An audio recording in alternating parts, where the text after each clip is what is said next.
We're back again. 1914 here. I'm at 1914 Amalgamation.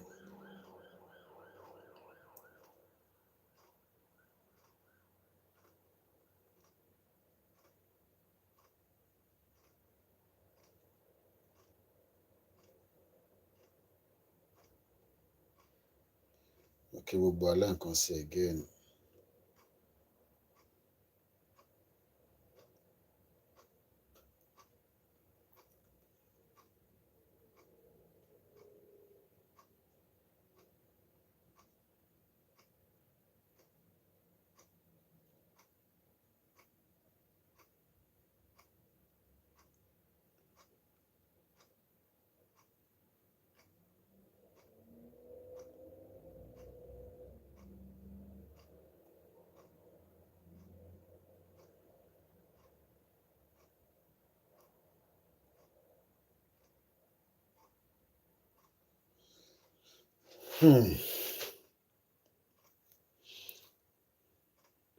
I gbọ́dọ̀ free ara wa. Bàbá fẹ́ rí progress. We gotta free ourselves from the bondage of the 1914 Amalgamation. Ọ̀nà wo la máa gbà free ara wa òun ni à ń sọ̀rọ̀ lé lórí ní lóòrèkóòrè. Ọ̀nà kan tá lè fi free ara wa náà ni pé kí olúkálukú máa lọ nílò ara ẹ̀ kó tó di pé àti Ìgbò àti Yorùbá wọ́n wáyé pé èèyàn kan máa gbalẹ̀ mọ́ra wọn lọ́wọ́. So that is the reason why ta ṣe ń campaign all the time. So campaign wa kẹ̀rẹ́, it is not going to happen if we don't educate the Yoruba people. Reasons why a gbọ́dọ̀ kúrò ní Nigeria. Responsibility tèmi ni, bẹ́ẹ̀ dẹ̀ ni responsibility ti ẹ̀yin náà ni. Responsibility of everybody ni o. Kò ń ṣe ti èèyàn kan. Gbogbo wa náà la ní responsibility yẹn tí a máa fi sọ pé enough is enough. So enough and has been enough. But àwọn ọ̀pọ̀lọpọ̀ ní enough is not yet enough. So when is it going to be enough is the question that we are asking ourselves. So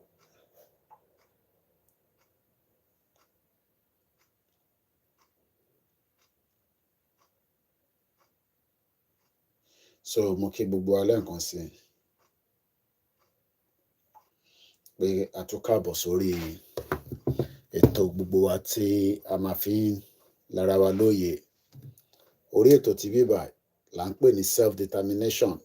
Oríṣiríṣi platform ló wà. Different things lolúkálukú ń ṣe. Èyí táwọn ń ṣe ní bíbà, ìwọ̀nba time tá bá ní kéékèèké òun náà la fi ń ṣètò. So and at the end of the day, ìta bá ṣe níbí tó bá tẹ́ wa lọ́rùn, a mọ̀ pé reality is getting done on so many people nílé. So reality kẹ̀rẹ́, ọ̀pọ̀lọpọ̀ ìtìfẹ́ accept reality. Àwa tá dẹ̀ ti accept reality, we have to just keep going. Àwa kan ti gbà fún pé Nàìjíríà ti fail, but àwọn tó ìtì gbà kí la máa ṣe pẹ̀lú wọn. Ṣebí tí a ti ní problem nìyẹn. Ọlọ́run ní jẹ́ ká ní problem. So we will keep pushing and we will keep pushing until we break up. Wọ́n ṣe ń charge kan,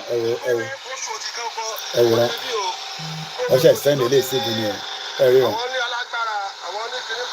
Ṣé rí wọn? Ní 2024 ẹ gbọ́. Ẹ gbọ́. Ẹ gbọ́ náà. Ẹ gbọ́.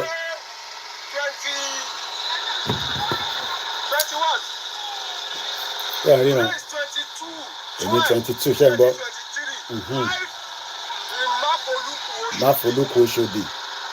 Ṣẹ̀rí bọ́ ṣe ń charge phone ní 21st century. Ṣẹ̀rí ìyà táwọn èèyàn wá ń jẹ. Ṣẹ̀rí náà. Ṣẹ̀rí táwọn èèyàn ṣe ń jẹyà. Nàìjíríà ti gbogbo abára wa. Ṣẹ̀rí náà. Ẹ̀jẹ̀ ń pa máa yẹn bí a máa rí díẹ̀. Ṣẹ̀rí náà. Imagine pé kéèmí náà máa níná. Ṣẹ̀rí náà. Ṣẹ̀rí náà. Ṣẹ̀ngbọ́. You see how our people are suffering back home?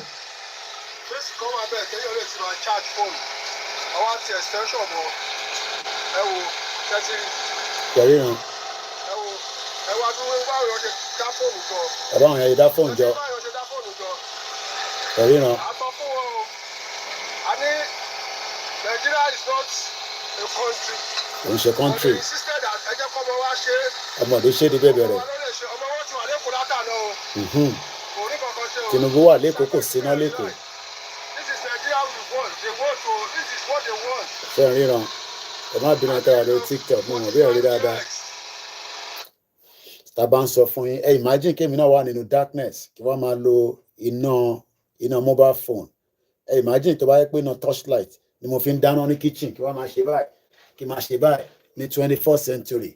Mo fi mú àbọ̀ mo fi dín dòdò nísìn kíyàn máa wá èèyàn kí ọlọ́mọ àìkólú ẹ̀tẹ̀ forí gbá ọlọ́mọ àìkíyàn lọ ṣubú anything tẹ̀lé ṣẹlẹ̀ iná phone làwọn èèyàn wá fi ń survive ní Nàìjíríà ní 21st century. Tinubu ti wà lẹ́kọ̀ọ́ látàná ṣé kò jẹ́ kó sọ fún wọn pé gbogbo Èkó tí Tinubu máa fi padà sí Àbújá wọ́n gbọ́dọ̀ níná. Mo kí ìyàwó Táíwò Kíkẹ́ mo kí ìyàwó Esther mo kẹ́yìn tẹ̀ ń darapọ̀. Iṣẹ́ tèmi ni pé láti máa rán yín létí imagine pé mi náà fi dín dòdò nísìn dòdò mo fi dín nísìn ọlọ́mọ àìkọ́ bẹ́ẹ̀ lọ géèyàn lọ́wọ́ níbi tí èèyàn bá ti ń wá ibi tó bá fẹ́ gé dòdò kó má yẹ pé máa lọ rẹ́rẹ́ lọ́wọ́ nígbà tó bá síná. Ìlú tó bá níná tó wà nínú òkùnkùn ìlú yàn kì í ṣe ìlú mọ́. Kò yẹ yín nísìn ìlú tó bá ti ní iná tí wọ́n fún yín níná tí ẹ dẹ̀ wà nínú ìlú yẹn ẹ ti wà in problem. But àwọn tó wà nílé wọn náà wọ́n sí ní problem Mr. Koiki. So ẹ jẹ́ ká máa ránra wa létí pé ìdí tí a ṣe ń pariwo tá a ṣe ń sọ pé Tinubu wà lẹ́kọ̀ọ́ nísìn látàná kò fún yín níná kò lè sọ fún wọn pé tó máa fi padà o káwọn ará Lagos State kọ́ enjoy iná. Ẹ jẹ́ àkọ́kọ́ gbọ́ ilé látọ̀dọ̀ brother wa Thomas gbogbo alamọ Thomas brother wa tí ó ní challenge of disability eléyìí ló ṣe fún olóyè Ìgbòho. Mo kàn fẹ́ kí ó wà in darkness díẹ̀ kẹ́yìn náà lè rí irú bó ṣe máa rí. Èmi níná èmi mọ́ pa tèmi o. So problem tó máa ń ní pẹ̀lú TikTok nìyẹn àmọ́ reason tó ṣe ń sọ pé community kìíní kan ẹ já máa gbọ́ lè mú un bọ̀.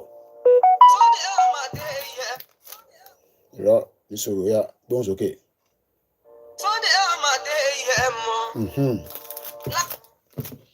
Ẹ jẹ́ lọ mú speaker mi wá kí n connect ẹ̀ mọ́ speaker. Lákìkanjú kan tí mo mọ̀. Ọlọ́run bẹ̀ lẹ́yìn rẹ̀, ènìyàn bẹ̀ lẹ́yìn rẹ̀, ó dúró tán. Sunday ọmọdé yẹ mọ́, lákìkanjú kan tí mo mọ̀. Bẹ́ẹ̀ni. Ọlọ́run bẹ̀ lẹ́yìn rẹ̀. Imagine kí wọ́n máa lo náà báyìí kí máa ṣe báyìí kí máa wá iná. Àwọn kan máa dé yẹ mọ́ orí bẹ́ẹ̀. Bẹ́ẹ̀ni. Sunday ọmọdé yẹ mọ́. Imagine kí máa wá. Ọ̀rẹ́ ni tó ló ń bàbẹ̀ lẹ́yìn rẹ̀. Kò sógun kógun tó lè. Ẹ ṣe ń gbé Nàìjíríà lélẹ̀ life tẹ̀ ń gbé Nàìjíríà lélẹ̀ life tẹ̀ ń gbé ní Nàìjíríà. Ẹ yẹ kí mi máa ń gbé life Nàìjíríà for 2 minutes. Òun la kíkanjú kan tí mo mọ̀. Ọlọ́run bẹ̀ lẹ́yìn rẹ̀. Gédòdò. Ènìyàn bẹ̀ lẹ́yìn rẹ̀. Ó dúró tán. Ilé rí. Ọmọdé yẹ mọ́. Lákìkanjú kan tí mo mọ̀. Bẹ́ẹ̀ni. Ọlọ́run lẹ́yìn rẹ̀. Ènìyàn bẹ̀ lẹ́yìn rẹ̀. Bẹ̀ ṣe ń gbé Nàìjíríà lélẹ̀ ilé ayé tẹ̀ ń gbé lélẹ̀ fake Sunday life. tí mo ń sọ nípa ẹ̀. Bẹ́ẹ̀ni. Akíkanjú lorúkọ ẹ̀. Òun lọkọ̀ rọ́pọ̀ nílùú Jámánì. Òun ni bàbá Dámì tí mo ń sọ. àwọn kan ti jagun tó ń bógun lọ ṣùgbọ́n tọ́mọdé yẹ mọ orí bẹ́ẹ̀ dúpẹ́ lọ́wọ́ orí rẹ̀ o tó ṣe ẹni ẹ̀ṣà tó ṣe ẹni ọ̀tọ̀ ìwọ lẹ́ni tí mo mọ̀ tó dúró tán Sunday ọmọdé yẹ mọ́ lákìkanjú kan tí mo mọ̀ tọ́lọ́run bẹ̀ lẹ́yìn rẹ̀ tènìyàn bẹ̀ lẹ́yìn rẹ̀ ló dúró tán. ló fi jẹ́ wípé wọ́n lé wọ́n bá ti wọ́n lé wọ́n bá ti wọ́n lé wọ́n bá ti síálì wọ́n lé wọ́n bá ti wọ́n lé wọ́n bá ti Ìgbòho ṣàyẹ̀ ló ní tẹ̀wé wọ́n lé wọ́n bá ti sọ̀rọ̀ máwọn ẹni mi sọ̀rọ̀ máwọn ẹni mi sọ̀rọ̀ tí máwọn ẹni mi sọ̀rọ̀ máwọn ẹni mi. láìpẹ́ ìgbé Nàìjíríà ni mo gbé ní sí no lie.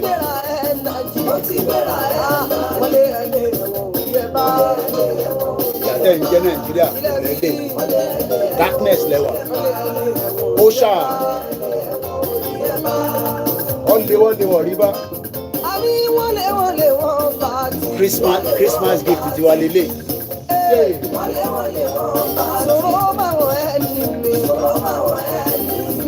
Ó máa wọ ẹni mi pátápátá ìṣòro bá wọ ẹni mi ó ti gbéra ẹ nàjì ó ti gbéra ẹ nàjì wọlé ẹni ẹ̀wọ̀n yẹ bá. ọbẹ̀ ògè mi lọ́wọ́ adúgbò fọ́dọ̀ nínú darkness.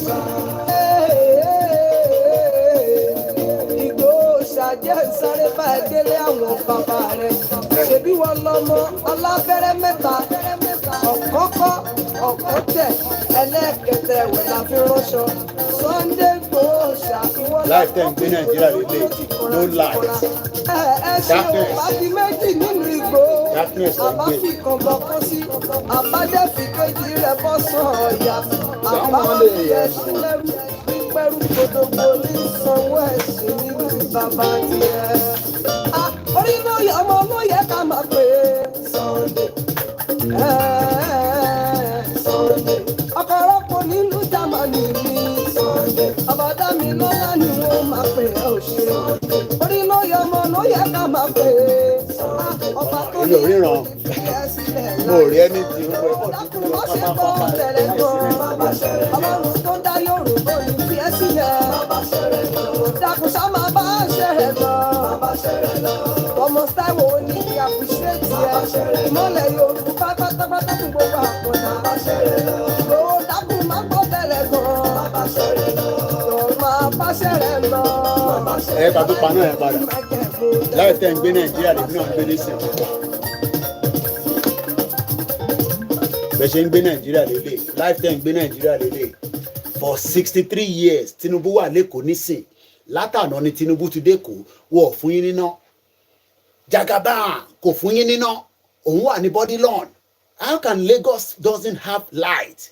Look at it wọ́n ti send message sí mi wọ́n ní Mr. Koiki kí ló ń ṣẹlẹ̀ náà ẹ bá ń sọ fáwọn èèyàn pé kò sí náà ni ẹ jẹ́ àgbọ̀n kan tó sọ ó yá ẹ wòran.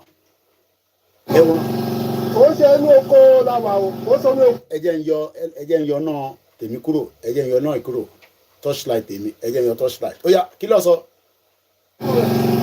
ó ṣe inú oko làwà o ó sọ ní oko Èkó làwà yìí o ìgboro Oṣòdì gangan onídìí o ìgboro Oṣòdì tó ti ní àwọn ní alágbára àwọn ní kinní kan òde o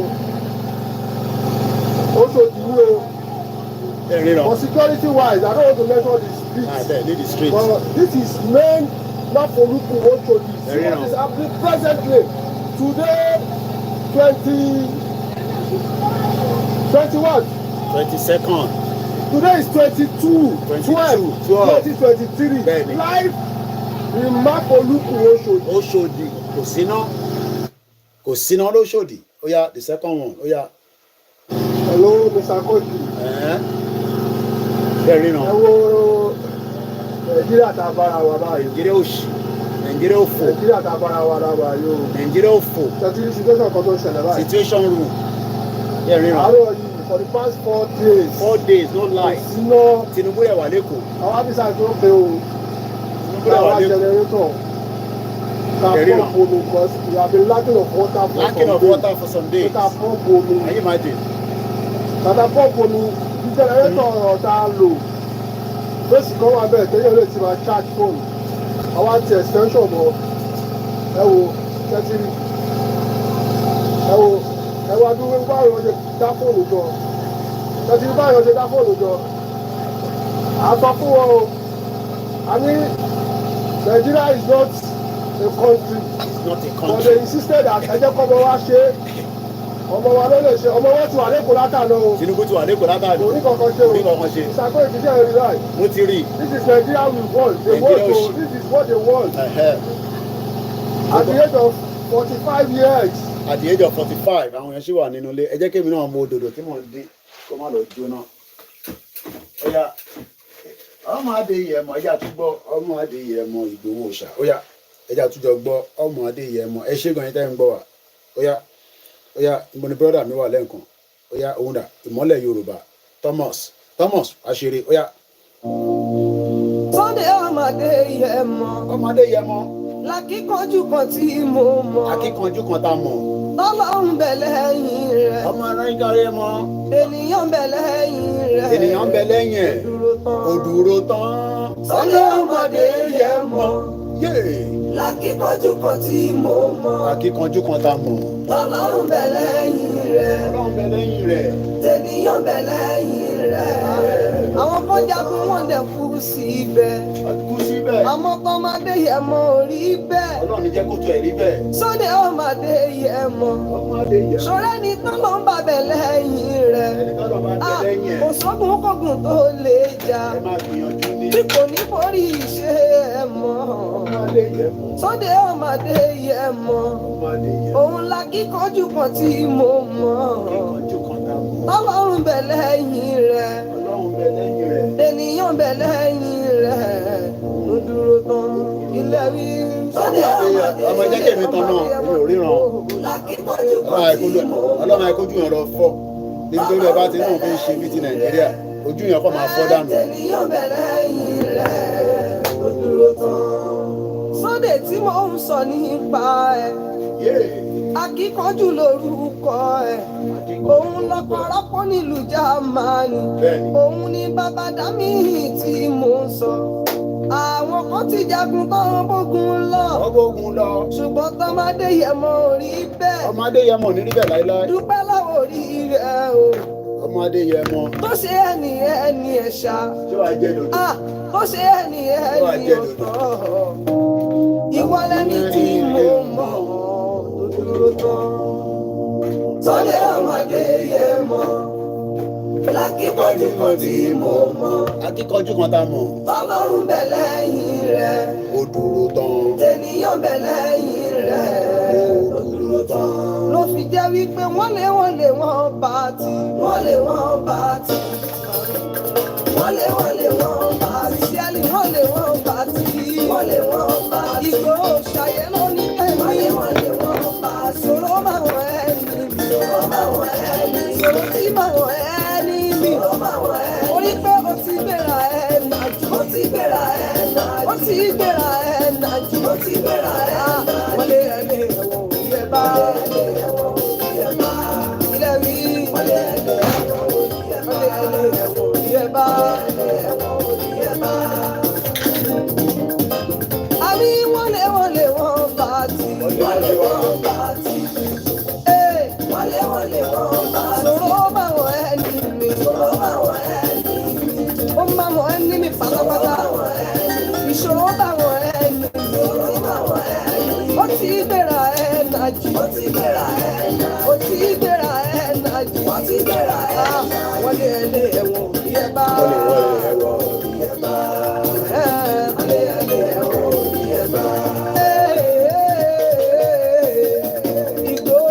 Jẹ́ sáré bá ẹ délé àwọn bàbá rẹ̀. Ṣèbí wọn lọ́mọ ọlábẹ́rẹ́ mẹ́ta. Ọ̀kọ́kọ́ ọ̀kọ́tẹ̀ ẹlẹ́ẹ̀kẹtẹ̀ ẹ̀wẹ̀ la fi ránṣọ. Sunday Igboho ṣàfihàn la fọ́pù ìgò tí ó dúró tìkọ́ra. Ẹ ṣe ò bá di méjì nínú Igboho. Àbá fi kàngbọ̀n kan sí. Àbádẹ́ fi kejì rẹ̀ bọ́ sàn ọ̀yà. Àbá báwa mú yẹ ẹ̀sìn lẹ́rú pípẹ́rú gbogbo ní sanwó ẹ̀sìn nílùú bàbá tiẹ̀. Orí ló yẹ ọmọ ló yẹ ká máa pè é Sunday. Sunday. Ọ̀pọ̀lọpọ̀ nílùú Jámánì ní Sunday. Ọ̀bọ̀dá mi lọ́lá ni wọ́n máa pè é òṣè. Orí ló yẹ ọmọ ló yẹ ká máa pè é. Ọba tó ní ẹ kò ní fi ẹ sílẹ̀ láyé. Ìdòwò dákun má ṣe gbọ́ tẹ̀lé gan. Ọlọ́run tó dá Yorùbá ní fi ẹ sílẹ̀. Dákun ṣá máa bá ṣẹ̀rẹ̀ lọ. Ọmọ Táíwò ní kí a fi ṣe tiẹ̀. Ìmọ̀lẹ̀ Yorùbá pátápátá ti gbogbo àpọ̀jù. Ìdòwò dákun má gbọ́ tẹ̀lé gan. Yóò máa bá ṣẹ̀rẹ̀ lọ. Aláìyèjì máa kẹ̀kọ́ tẹnu mọ́.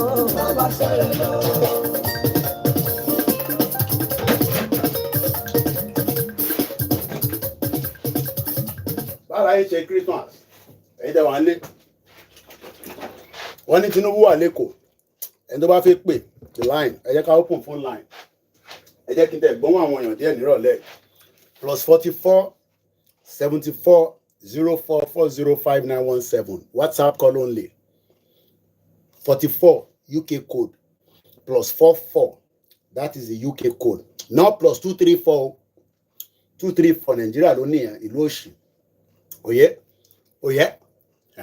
ẹ wá fẹ́ pè wọlé +44 74 04 40 5917 tábà ti rí call torí mo lè máa sọ̀rọ̀ tí bá ń jẹun a máa play orin lọ títí tá a máa fi gba call tábà dẹ̀ rí call tí bá parí oúnjẹ mi a máa sọ̀rọ̀ díẹ̀.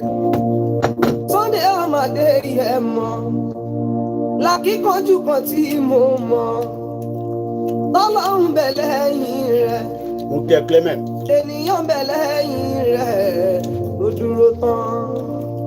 Sunday ọmọdé yẹ mọ́ lákìkanjú kan tí mo mọ̀ Ó dúró tán. tọ́lọ́run bẹ̀ lẹ́yìn rẹ̀. Orí ọ̀pẹ TikTok. Ènìyàn bẹ̀ lẹ́yìn rẹ̀. Ṣé torí mò ń jó ló tún sọ pé àwọn tó violation? jagun wọn dẹ̀ kú sí ibẹ̀. Àmọ́ tọ́mọdé yẹ mọ́ orí bẹ́ẹ̀. Sunday ọmọdé yẹ mọ́ ṣọ́rẹ́ ni tọ́lọ́ ń bàbẹ̀ lẹ́yìn rẹ̀. Kò sókun kókun tó lè jà tí kò ní borí iṣẹ́ ẹ̀ mọ́. Sunday ọmọdé yẹ mọ́ òun la kíkanjú kan tí mo mọ̀. O ti send message sí ẹ̀gbọ́n mi. Ọlọ́run bẹ̀ lẹ́yìn rẹ̀ ènìyàn bẹ̀ lẹ́yìn rẹ̀ tó dúró tán ilé wí. Sunday ọmọdé ẹmọ Ìgbòho la kíkanjú kan tí mo mọ̀. Ọlọ́run bẹ̀ lẹ́yìn rẹ̀ ènìyàn bẹ̀ lẹ́yìn rẹ̀ tó dúró tán. Sunday tí mo ń sọ nípa ẹ̀ akíkanjú lórúkọ ẹ̀. Òun lọ́kọ̀ọ́rọ́pọ̀ nílùú Jámánì. Òun ni bàbá dámì tí mò ń sọ. Àwọn kan ti jagun tán bógun lọ. Ọgbógun lọ. Ṣùgbọ́n tọ́mọdé yẹ mọ́ orí bẹ́ẹ̀. Ọlọ́run ní jẹ́ kó rí bẹ́ẹ̀. Dúpẹ́ lọ́wọ́ orí rẹ̀ o. Àti dúpẹ́. Tó ṣe ẹni ẹ̀ṣá. Tó ṣe ẹni ọ̀tọ̀. Ó dúró tán. Ìwọ lẹ́ni tí mo mọ̀. Ìwọ lẹ́ni tá a mọ̀ tó dúró tán láàrin gbogbo wọn. Sunday ọmọdé yẹ mọ́. A máa nífẹ̀ẹ́ kù ni. Lákìkanjú kan tí mo mọ̀. Òun nìkan la mọ̀. Tọ́lọ́run bẹ̀ lẹ́yìn rẹ̀. Tènìyàn bẹ̀ lẹ́yìn rẹ̀ ló dúró tán. Ló fi jẹ́ wípé wọ́n lé wọ́n bá ti. Wọ́n lé wọ́n bá ti. Wọ́n lé wọ́n bá ti. Síálì wọ́n lé wọ́n bá ti. Wọ́n lé wọ́n bá ti. Ìgbòho ṣàyẹ̀ ló ní tẹ̀lé. Wọ́n lé wọ́n bá ti. Sọ̀rọ̀ máa wọ̀ ẹni mi. Sọ̀rọ̀ máa wọ̀ ẹni mi. Sọ̀rọ̀ tí máa wọ̀ ẹni mi. Sọ̀rọ̀ máa wọ̀ ẹni mi. Orí pé o ti gbéra ẹ̀ nàjú. O ti gbéra ẹ̀ nàjú. O ti gbéra ẹ̀ nàjú. O ti gbéra ẹ̀ nàjú. Wọlé ẹni ẹ̀wọ̀n òbí ẹ̀ bá. Ilé wí. Wọlé ẹni ẹ̀wọ̀n òbí ẹ̀ bá. Wọlé ẹni ẹ̀wọ̀n òbí ẹ̀ bá. Àbí wọ́n bá ti. Wọ́n bá ti. Wọ́n bá ti. Sọ̀rọ̀ bá wọn ẹni mi. Sọ̀rọ̀ bá wọn ẹni mi. Uzomaka Nicholas, how are you? All hail Biafra. Ó ti bẹ̀rẹ̀ ẹ̀ nàjú. Ó ti bẹ̀rẹ̀ ẹ̀ nàjú. Ó ti bẹ̀rẹ̀ ẹ̀ láìjì wọ́n ti gbéra ẹ̀ wọ́n lé ẹlé ẹ̀wọ̀n òbí ẹ̀ bá lé ẹlé ẹ̀wọ̀n òbí ẹ̀ bá. Ìgbò ṣàjẹ́ sáré bá ẹ délé àwọn bàbá rẹ̀ ṣebí wọn lọmọ alábẹ́rẹ́ mẹ́ta ọ̀kọ́kọ́ ọ̀kọ́tẹ̀ ẹlẹ́ẹ̀kẹtẹ̀ ẹ̀wẹ̀ la fi ránṣọ Sunday Igboho ṣàfihàn la fọ́pù Ìgbò tó dúró ti kọ́ra ti kọ́ra ẹ ṣe o bá di méjì nínú Ìgbòho àbá fi kan bọ̀ kó sí àbádẹ́ fi kejì rẹ̀ bọ́ sọ ọ̀yà àbáwá mú yẹ ṣe lẹ́rù. Ẹ bá wa pín ètò yìí náà. Láti Friday. Bàbá tiẹ̀. Orí lóye ọmọ lóye ká máa pè é Sunday. Sunday. Ọ̀pọ̀lọpọ̀ nílùú Jámánì ní Sunday. Ọbàdá mi lọ́lá ni wọ́n máa pè é òṣè. Orí lóye ọmọ lóye ká máa pè é. Ọba tó ní ẹ kò ní fi ẹ sílẹ̀ láyé. Ìdòwò dákun má ṣe gbọ́ tẹ̀lé gan. Ọlọ́run tó dá Yorùbá ní fi ẹ sílẹ̀. Dákun sá máa bá ṣẹ̀rẹ̀ lọ. Ọmọ Táíwò ní kí appreciate ẹ. Ìmọ̀lẹ̀ Yorùbá pátápátá fún gbogbo àpọ̀nà. Ìdòwò dákun má gbọ́ tẹ̀lé gan. Ọ̀rọ̀ máa bá ṣẹ̀rẹ̀ lọ. Aláìlèjì Michael ló tẹnu mọ́. Ìmọ́lẹ̀ ẹ ti sanwó ilé ìfún Ọlọ́run ní tó gbé kalẹ̀ yìí yẹ kí n bẹ wá change kan send account number sí mi gbọ́dọ̀ bẹ wá change kékeré kan ó jẹ́ jẹ́ wọ́ 10,000 ló dé ní tó jùlẹ̀ yóò dá rárá mo ṣe ń warm up lọ́wọ́ ni màá tọ́jú dòdò tó kù mílíọ̀nù dòdò tó kù 1 2 3 4 5 6 7 8 ẹ̀yẹ ń jẹ kékeré yìí sí so á jẹ́ round figure 8 màá jẹ́ yẹn later wọ́n ti ranjú mọ́ dòdò mi àwọn tó wà lórí social media ẹ ti ranjú mọ́ dòdò ẹ ti ranjú mọ́ dòdò yẹ ká tẹ́gùn fẹ́ wọlé díẹ̀ gbogbo ẹ̀ ti wà stuffy lálàáfíà la wà kò sí dáwọ̀ lè fi ṣe program mo nínú òkùnkùn lẹ́wà inú darkness ní Nàìjíríà wà United States of Biafra no going back no going back tàbá ní no going back náà ni no going back ó yẹ já ẹ tó bá fẹ́ pè wọlé ẹ bá pin nọ́mbà yẹn síta Ìmọ́lẹ̀ ẹ bá kọ nọ́mbà yẹn síta àráhùn tíìmù ọgbọ́n ti lọ sí Christmas +44 74 04405917 call-in section call-in program just call in. Tinubu is in Lagos, no electricity. Odindi Jagaban, the current president of the Federal Republic of Nigeria, is in Lagos, but Lagos doesn't have light. Everywhere is in darkness, real darkness. Ẹ̀yẹ́ kí n jẹ́ kó ń jẹ́ kó settle down there. Oya, Èṣù is not Satan. Ẹ̀yà ọkọ̀ lọ sọ́dọ̀ Ìgbòho Òòṣà. Ìgbòho Òòṣà. Ìmọ́lẹ̀ gbogbo ti Yorùbá. Oya, gbóhùn sókè. Ọmọ Ìbàràpá lápapọ̀ ẹ̀jẹ̀ adúpẹ́ lọ́wọ́ àgbẹ̀ ọmọ Yorùbá lápapọ̀ tilẹ̀ gbogbo ẹ̀mí àbọ̀ ẹ̀bá nǹkan mọ Adéyẹmọ Chief Sunday Adéyẹmọ Ìgbòho orúkọ ńlá tí ń jámọ̀ láyà bí ara orúkọ tó ní. Tó bá mú orúkọ dádì tiẹ̀ náà wá tó bá ti ṣe bí Ìgbòho màmá kí dádì tiẹ̀ náà tó bá ti mú ẹ̀gbọ́n ẹ̀ wá tó ṣe bí Ìgbòho gbogbo tí Ìgbòho ṣe lọ́wọ́lọ́wọ́ ìwọ náà fún mi ní brọ́dẹ̀ kan tó bá ti mú brọ́dẹ̀ wá tó mọ́ kú ẹ wá a máa bẹ́ẹ̀ kí Ìgbòho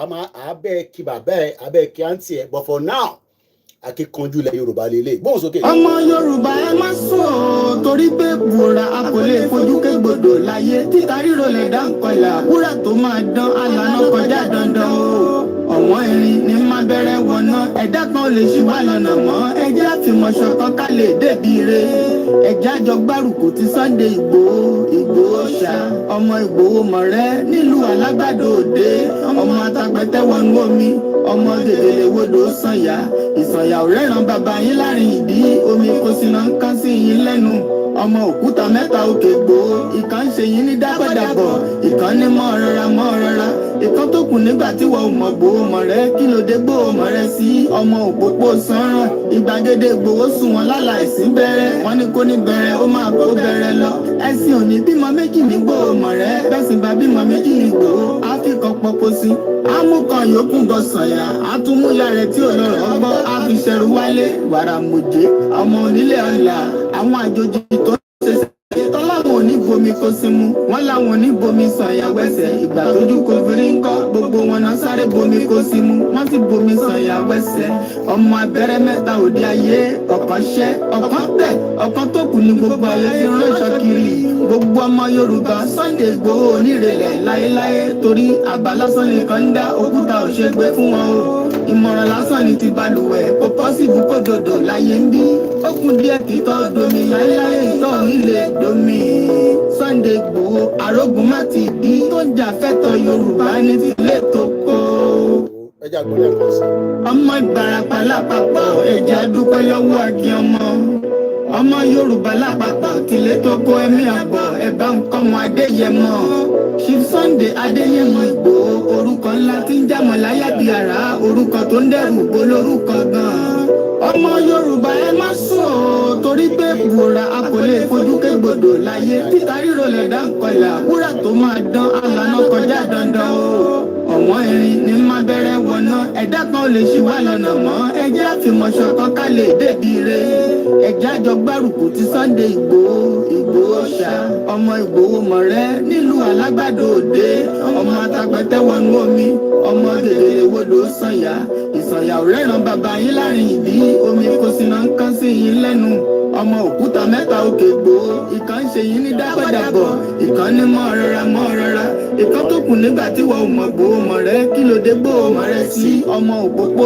sanran ìgbàgede Igboho sùn wọn láláìsí bẹ̀rẹ̀ wọ́n ní kó ní bẹ̀rẹ̀ ó máa kó bẹ̀rẹ̀ lọ ẹ̀sìn òní bímọ méjì ní Igboho mọ̀ rẹ bẹ́sìn bá bímọ méjì ní Igboho áfíkọ̀ pọ̀pọ̀ sí amúkan yòókù bọ sànyà àtúmúyà rẹ̀ tí ò lọ́rọ̀ ọgbọ́ àfiṣẹ́rù wálé wàràmùjé ọmọ onílé ọ̀la àwọn àjòjì tó ń ṣe ségesège tọ́láwọn oníbomi kó símú wọ́n láwọn oníbomi sànyà wẹ́sẹ̀ ìgbà tójú kò fìrí ń kọ́ gbogbo wọn náà sáré bomi kó símú wọ́n sì bomi sànyà wẹ́sẹ̀ ọmọ abẹ́rẹ́ mẹ́ta òde ayé ọ̀kan ṣẹ́ ọ̀kan tẹ̀ ọ̀kan tó kù ní gbogbo ayé tí ń ránṣọ kiri gbogbo ọmọ Yorùbá Sunday Igboho onírèlẹ̀ láéláé torí àbá lásán nìkan ń dá òkúta òṣègbè fún wọn o ìmọ̀ràn lásán ni ti balùwẹ̀ kò pọ́sibú kó dòdò láyé ń bí ó kún díẹ̀ kí tọ́ domi láéláé ìtọ́ nílé domi Sunday Igboho arógun má ti di tó ń jà fẹ́tọ̀ Yorùbá ní tilé tó kó. by fire by force lẹ́ẹ̀ máa gbọ́ Yorùbá nation gbóhùn sókè láti bí. Bọ́dá ìlànà àgbà. pé Maybe blue check. pé you don see Igboho you don see Igboho you don see Igboho you never see Igboho òun wọ́n ti wà confused the love is too much the love is too much the love is too much jẹ́ kọ́mọ̀ ó yá lẹ́ǹkan sí pé jẹ́ kọ́ kí ni wọ́n sì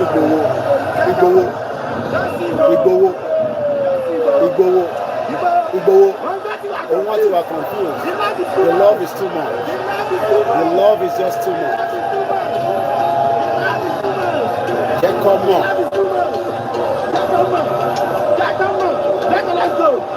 àṣẹ ń wọ́n mọ̀ fún ni ẹ yà gbá ilé ẹ̀yà gbọ́lẹ̀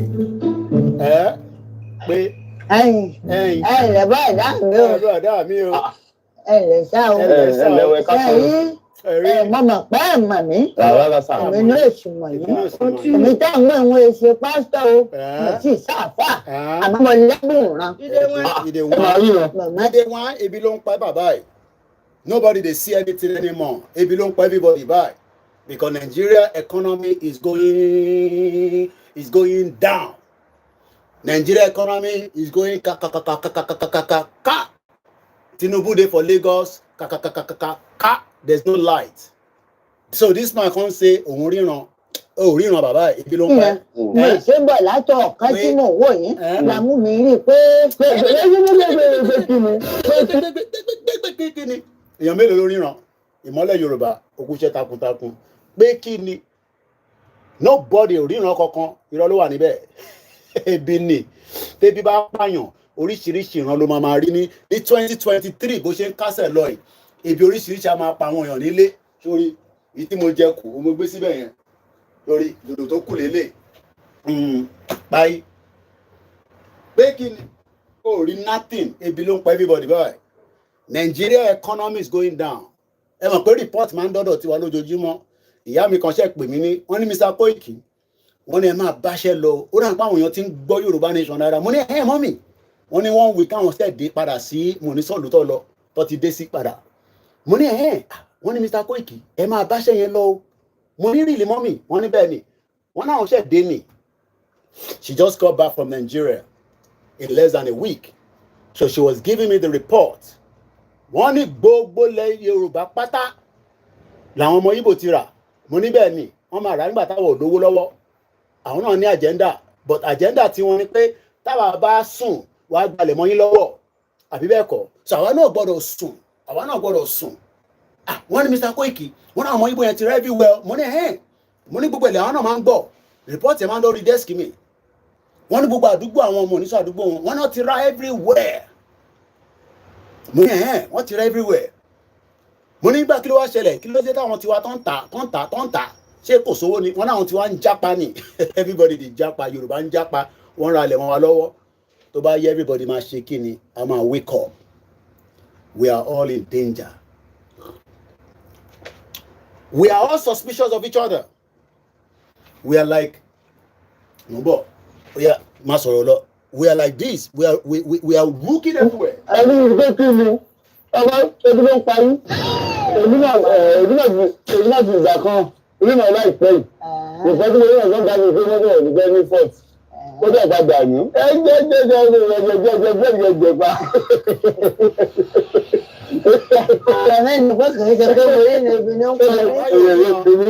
Ebi ló ń pa yín bàbá yẹn ríran. So in Nigeria, everybody is suspicious of each other. So every day in Nigeria, every day, it goes like this. Ẹ jẹ́ ká ṣe kọ́kọ́ gbọ́ ìmọ́lẹ̀ lẹ́ẹ̀kan sí. Ìmọ́lẹ̀ jẹ́ ń gbádùn orin yẹn lẹ́ẹ̀kan sí. Mo gbádùn orin yẹn jẹ́ ń gbọ́ lẹ́ẹ̀kan sí. Ó yá. Sunday ọmọdé yẹ mọ́. Lákìkanjú kan tí mo mọ̀. Ọlọ́run bẹ lẹ́yìn rẹ̀. Ènìyàn bẹ lẹ́yìn rẹ̀. Actually, we're Nigeria today. Our suspicious of each other. Our suspicious. Everybody is looking at each other with koro eyes. Igbo won't collect our land. Hausa won't collect our land. Igbo no go allow do their president. No go allow Igbo do president. Àwọn fọjá fún wọn dẹ̀ kú sí ibẹ̀. Mo ti rin kankan nísìn. Àmọ́ tọ́mọdé yẹ mọ́ ibẹ̀. Mo ti rin. Sunday ọmọdé yẹ mọ́. Sórí ní tọ́lọ́ ń bàbẹ̀ lẹ́yìn rẹ̀. Kò sọ́gun kọ́gun tó lè jà. Tí kò ní borí iṣẹ́. This is Nigeria. Everybody is suspicious of each other. Sunday ọmọdé yẹ mọ́. We are looking at Tinubu from here. Òun lákìkanjú kan tí mo mọ̀. I think that is Tinubu. Ọlọ́run bẹ lẹ́yìn rẹ̀. You can see everywhere. Ènìyàn bẹ lẹ́yìn rẹ̀. O lè tún lò báyìí. O lè tún lò báyìí. Sunday ọmọdé O lè lò báyìí. ọmọdé yẹ mọ́. O lè lò báyìí. O lè lò báyìí. Kan tí mo mọ̀. Ọlọ́run bẹ lẹ́yìn. Tó bá yẹ gbogbo máa wake up. Ènìyàn bẹ lẹ́yìn rẹ̀. Sunday tí mo ń sọ nípa ẹ̀. Pé kí ni ìjáyà mú kí ẹ̀gbọ́n mi dáadáa? Akíkanjú. Òun lọ́kọ̀ ọ̀pọ̀ nílùú Jámánì. Ògúnmọ́lá mo kí ẹ. Òun ni bàbá Dámì tí mo ń sọ. Pé kí ni? Àwọn kan ti jagun tán bógun lọ. Òun ò ní bógun lọ láyé. Ṣùgbọ́n tọ́mọdé yẹ mọ́ orí bẹ́ẹ̀. Ọlọ́run dẹ̀ ní jẹ́ kó rí bẹ́ẹ̀. Dúpẹ́ lọ́wọ́ orí rẹ̀ o. A dúpẹ́ lọ́wọ́ Ọlọ́run. A dúpẹ́ lọ́wọ́ àwọn onílẹ̀. Ó ṣe ẹni ẹ̀ṣá. Ó ṣe ẹni ọ̀tọ̀. Bẹ́ẹ̀ni, ó ṣe lẹ́ni ọ̀tọ̀. Ìwọ lẹ́ni tí mo mọ̀. Òun lẹ́ni tá a mọ̀ tó dúró tán. Sunday ọmọdé yẹ mọ́. Lákìkanjú kan tí mo mọ̀. New release wa lélẹ̀. Ẹ bá wa gbé lọ kó kọjá ti Davido. Ẹ ní pé eléyìí. Tó dúró tán. Ló fi jẹ́ wípé wọ́n lé wọ́n bá ti. Wọ́n lé wọ́n bá ti. Wọ́n lé wọ́n bá ti. Wọ́n lé wọ́n bá ti. Ìgbòho ṣàyẹ̀ lórí. ìmọ́lẹ̀ máa sanwó oúnjẹ máa sanwó ojú òjò bí ẹ fún ẹni tó dáadáa. Orí pé o ti gbéra ẹ̀ nàjú, o ti gbéra ẹ̀ nàjú, o ti gbéra ẹ̀ nàjú, o ti gbéra ẹ̀ wọlé ẹni ẹ̀wọ̀ ìfẹ́ bá. Ilé ẹ̀wọ̀ wọlé ilé ẹ̀wọ̀ rí ẹ bá wọlé ilé ẹ̀wọ̀ rí ẹ bá ẹ máa lé ní ẹni rí bá. A ní wọlé ọba àti. Wọlé ọba àti. Wọlé ọba àti. Ó máa wọ ẹni mi. Ìṣòro ti bá àwọn ẹni mi gbowó. Ó máa wọ ẹni mi pátápátá. Ìṣòro bá wọ ẹni mi. Ìṣòro bá wọn ẹni mi. Ó ti gbéra ẹnájì. Ó ti gbéra ẹnájì. Ẹnájì pọ̀ lára tàwa. Àwọn tó ń lo ẹnájì gbowó.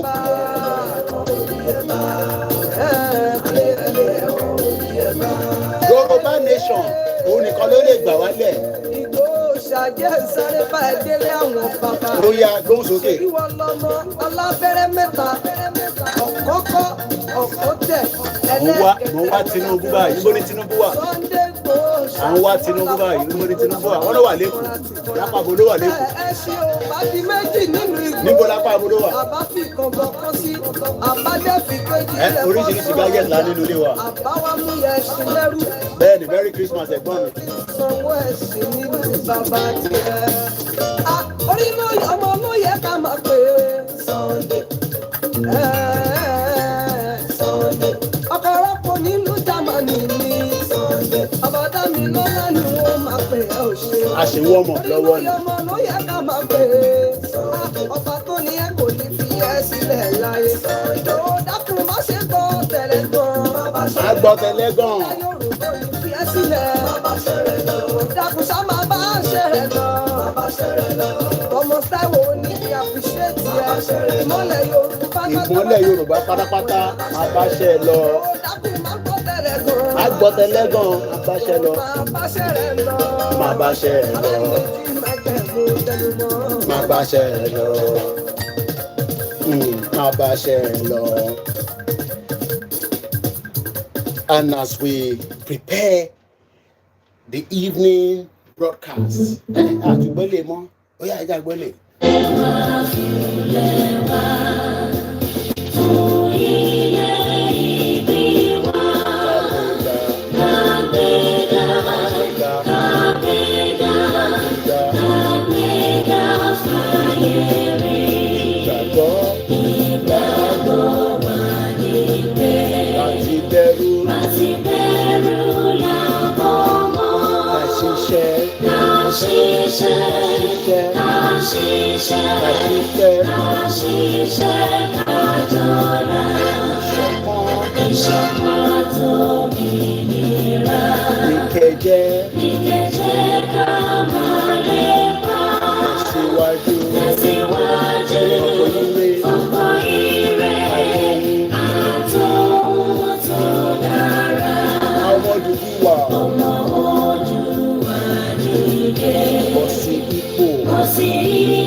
+44 74 04405. Kò ní ìgbà tá a bá parí ètò lẹ́mọ̀ máa pè mí o.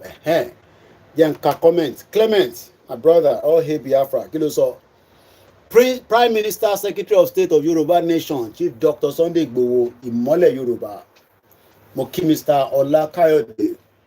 I've been trying to look for Tinubu. They say Tinubu is in Lagos. Maybe because there's no light.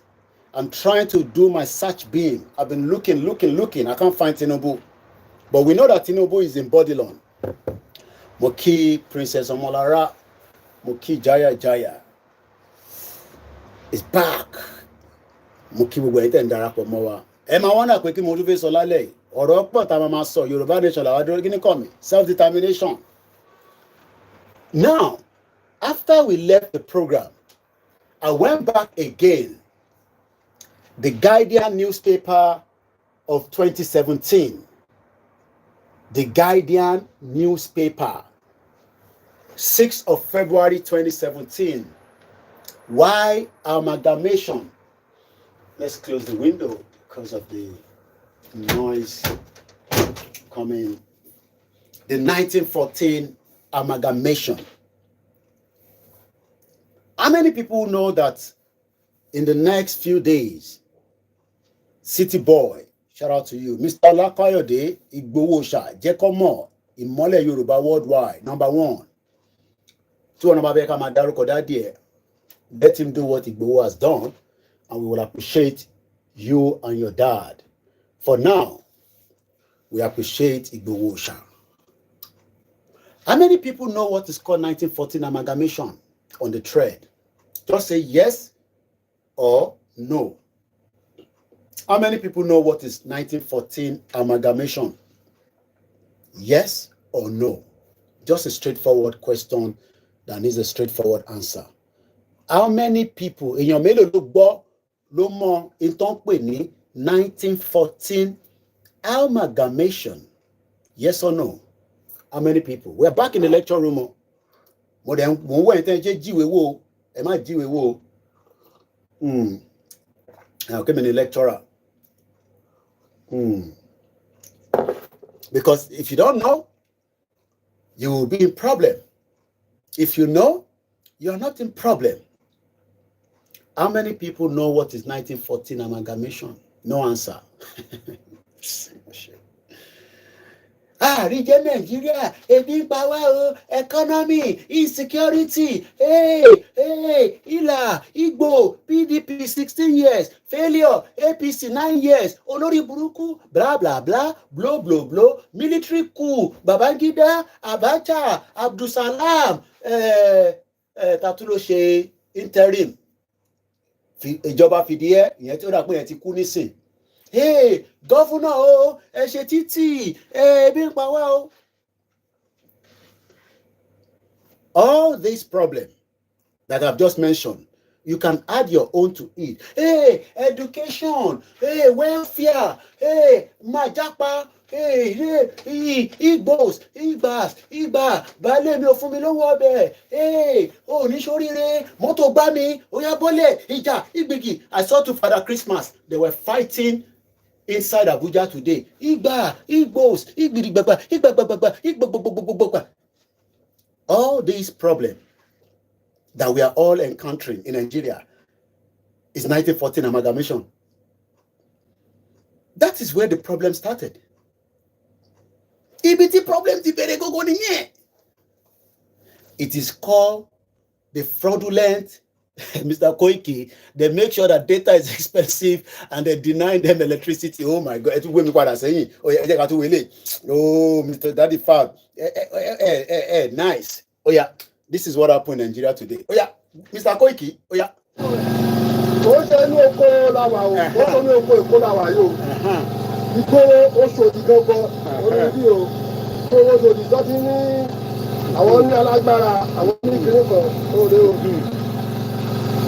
Also,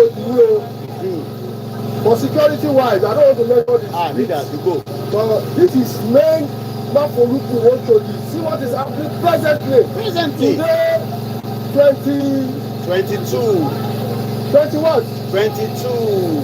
Today is 22. Yes. 12. 2023. Live. In Luku Oshodi. Oh yeah, the second one. Oh yeah. Hello, Mr. Koiki. What happened? Nigeria ta bára wa báyìí. Nigeria ta bára wa báyìí o. Tẹ̀tí situation kan tó ṣẹlẹ̀ báyìí. Situation room. Àárọ̀ yìí for the past 4 days. Kò síná. 4 days. Àwọn àti ìgbà tó pé o. Ká wá generator. Ká pọ́ǹpù olùkọ́ sí ìyàgbé láti ọ̀pọ̀. Ẹbí sọ̀rọ̀. So what's there? Any generator? Wọ́n kọ́kọ́ lọ wá generator ni bẹ́ẹ̀ ni ìyàwó Elizabeth ẹni 1914 ìgbéyàwó ọ̀ràn. The reason why you are in darkness, the reason why you don't have light, the reason why your light is not happening is because of the 1914 amalgamation. Ìyá mi safety dominion ṣe yẹ ṣọ́nẹ́kan ìjọba fìdí ẹ́ The reason why you are struggling, the reason why you are suffering, the reason why your life is in backwardness is because of the 1914 amalgamation. They say something is wrong with me. Yes, it's part of the amalgamation. It's part of amalgamation. Whatever is wrong with me is because of the 1914 amalgamation. At least we have 100% people that have now gone to psychiatric hospital in Yaba. At least I am in London. So if I have problem, I'll be taken care of. I will have duty of care. Many of you are now in drugs. You are now taking drugs because of the 1914 amalgamation. How many of you are watching me from Nigeria? Yes. Yes. No. Or yes. No. How many people watching from Nigeria now? If some people have the light, is it everybody in Lagos State? We are just being sent a current video all the way from Mafoluku in Oshodi. Whoa, Nino, Yawa Titulola sọ good evening, my brother, Mr. KOIKIMEDIA. Good evening, my beautiful mother, our beautiful, beautiful sister. Your corner one, Nino, one Mr. Koika, Nino. For 63 years, you have been living in darkness. You don't need Jesus Christ. You don't need Muhammad. You don't need Isheshe. Nigeria is a scam country. No light everywhere. Useless country. Useless country. A country that needs to be collapsed. Some of you say, don't let us collapse it. You will not have electricity. Jagaban is in Lagos. There is no electricity. I have the evidence. Let's listen to this again. For some days, you see that? You see that? First, you come out there, tell you to my charge phone. I want the extension. You see that? City boys say, I swear we don't have life on the path. You don't have to swear. It is just the reality. Ìyá kan wà níbi tó ti lọ ṣe interview àwọn ọmọ mi. Ìyá ẹni ọdún mẹ́ta àìtí nínú nísìnyí náà sí ẹ bá mi sọ fún KOIKIMEDIA pé àníná 3 years àníná. How can a country develop when you don't have electricity? Moki our comfort, Ologunja, Kunle Bakers, Moki, Happy Christmas and Merry Christmas in advance. No light. Now, what is difficult to make light? No. Oyibo people pray that you don't have light. Àwọn Oyibo, they are praying that you don't have light. Because when you have light, you will develop, there will be production, there will be productivity. Imagine if I am living like this every day and I have to be using this kind of light. But easy so TV on the bed deku there. Èmi ti ṣe látọ̀dọ̀ mi. Tó mo mọ̀ pé yìí máa ṣe tọ̀dọ̀ tiyín. Èmi náà wá dúró tó mo mọ̀ pé máa ṣe tọ̀dọ̀ tiyín. Mo kí àtó bí mi lọ́mọ. Mo kí the Nigerian Muslim Association. Mo kí gbogbo àwọn alásàlátù. Astagfirullah, astagfirullah, astagfirullah, astagfirullah ò lè múná wá. In Jesus' name, give us light. In Jesus' name, give us road. In Jesus' name, give us security. You are all fooling yourself. It is called the 1914 amalgamation. The 1914 amalgamation is the reason why every one of you is using this small light. Mr. Koikoya, can you see me? That is what Nigeria has created. Not that we don't have engineers that have gone to school to study how to produce light. We have seen people produce light, but they cannot be given light. It is called the fraudulent 1914 amalgamation. And I am here. Somebody say, I am watching you from Libya, my brother. We have light 24/7. Do you know that those in Libya, they don't have a government for the last... Not that they don't have a government, they have two governments. One government in one side, they control one side. Another is controlling one side. It has been like that for the last only God knows. There is no government in Libya, but many Nigerians want to go to Libya. Somebody is laughing on TikTok. Yes, sometimes it could be a funny. Look, yeah, you can say something is wrong in my head. It is 1914 amalgamation. It has created stress in our head. At least 100% of you are also running to Yaba Psychiatric Hospital. Bẹ́ẹ̀ni mo ti take care látọ̀dọ̀ mi. So wọ́n máa jù wá láìpẹ́. When we say we want Yoruba nation, no going back, some of you say, no. We don't want Yoruba nation. No. What do you mean Yoruba nation? We want Nigeria. That means you don't have light. 21st century, we have brains, Nigerians. Let me even use the word Nigerians. We have powerful brain indigenous Yoruba people, indigenous Hausa people, indigenous Biafra people that are well ready to push the economy of Nigeria. But Tinubu is in Lagos. He cannot give you light. President Bola Ahmed Tinubu just arrived in Lagos yesterday, and yet there is no light in Lagos State. There is something wrong in Nigeria. Nigeria is not working.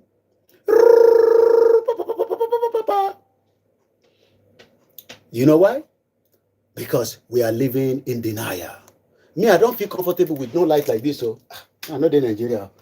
Every time I switch off the light, it's like I'm seeing some ghosts. I'm seeing all kind of things. Shit, old country. Hey, Koiki, you cannot be in London and be calling Nigeria weary country. Nigeria now weary country. Weary country that has affected every single one of us. It has affected you in Nigeria. It has affected us outside Nigeria. You know why? Because some of us have suffered the consequence of being called Nigeria, where if I take a Nigerian passport to the High Street Bank, they'll be asking me, which country be this? Nigeria. Hey, fraudster, 419, only 419. Do you have a driver license? Oh, yeah. Why didn't you show us your driver license before you show a Nigerian passport? A country that has created debt and problem. It is called the 1914 Amalgamation.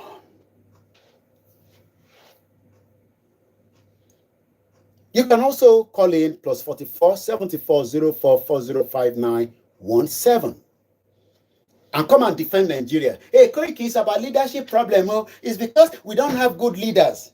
When we have good leaders, Mr. Yodeleni, no light in Bolade Oshodi at all. Mr. Yodele Olusegun sọ pé a marriage of strange bedfellows.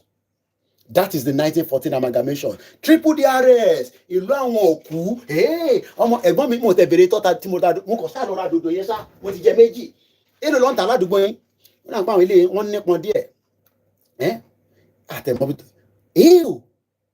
Guatemala ló ti kó dòdò yìí wá. We are in problem. Ẹ̀gbọ́n mi. Ọlọ́run mo ṣeré. Ẹ̀wù tó ti kó dòdò yìí wá. Guatemala. Ẹ jẹ́ kí n lọ Google ẹ̀. Mo ń bọ̀. Ẹ mọ̀ kí mi máa ń like research. Ẹ jẹ́ ká lọ sí. Mo kí grandma Awoniyi. Ẹ ń rẹ́rìn mọ́ mi. Ẹ make sure pé bómi sẹ́gbẹ́ o. Torí mo máa dẹ́rìn pa gbogbo èèyàn lénìí. A máa rẹ́rìn náà ni. Ọ̀rọ̀ wọn ò ní jẹ́ bànújẹ́. Nigeria, the shittest old country in 21st century. Ẹ jẹ́ ká lọ wo Guatemala. Ìlú wo ló jẹ́ bẹ́ẹ̀? Èmi ò mọ̀ o. So Google máa sọ fún mi nísìn. So Guatemala is in central. Kí ni mo rí? Ẹ jẹ́ lọ mú mouse mi wá. Because we ṣe ń lo ọwọ́ yìí, ó ń disturb mi. Ẹ jẹ́ ká mú mouse. Our journalists are like I'm a forward shade. Guatemala is Central America country, south of Mexico. Easy. Tí bá sọ pé one chance. Grandma mi kan wà ní Nigeria. She's doing very well. She says she can come back to London because she has the right to come and live here, but she prefers to live in Nigeria presently. But one woman feel lonely. One Mr. Koiki, àwọn grandchildren mi ò wálé.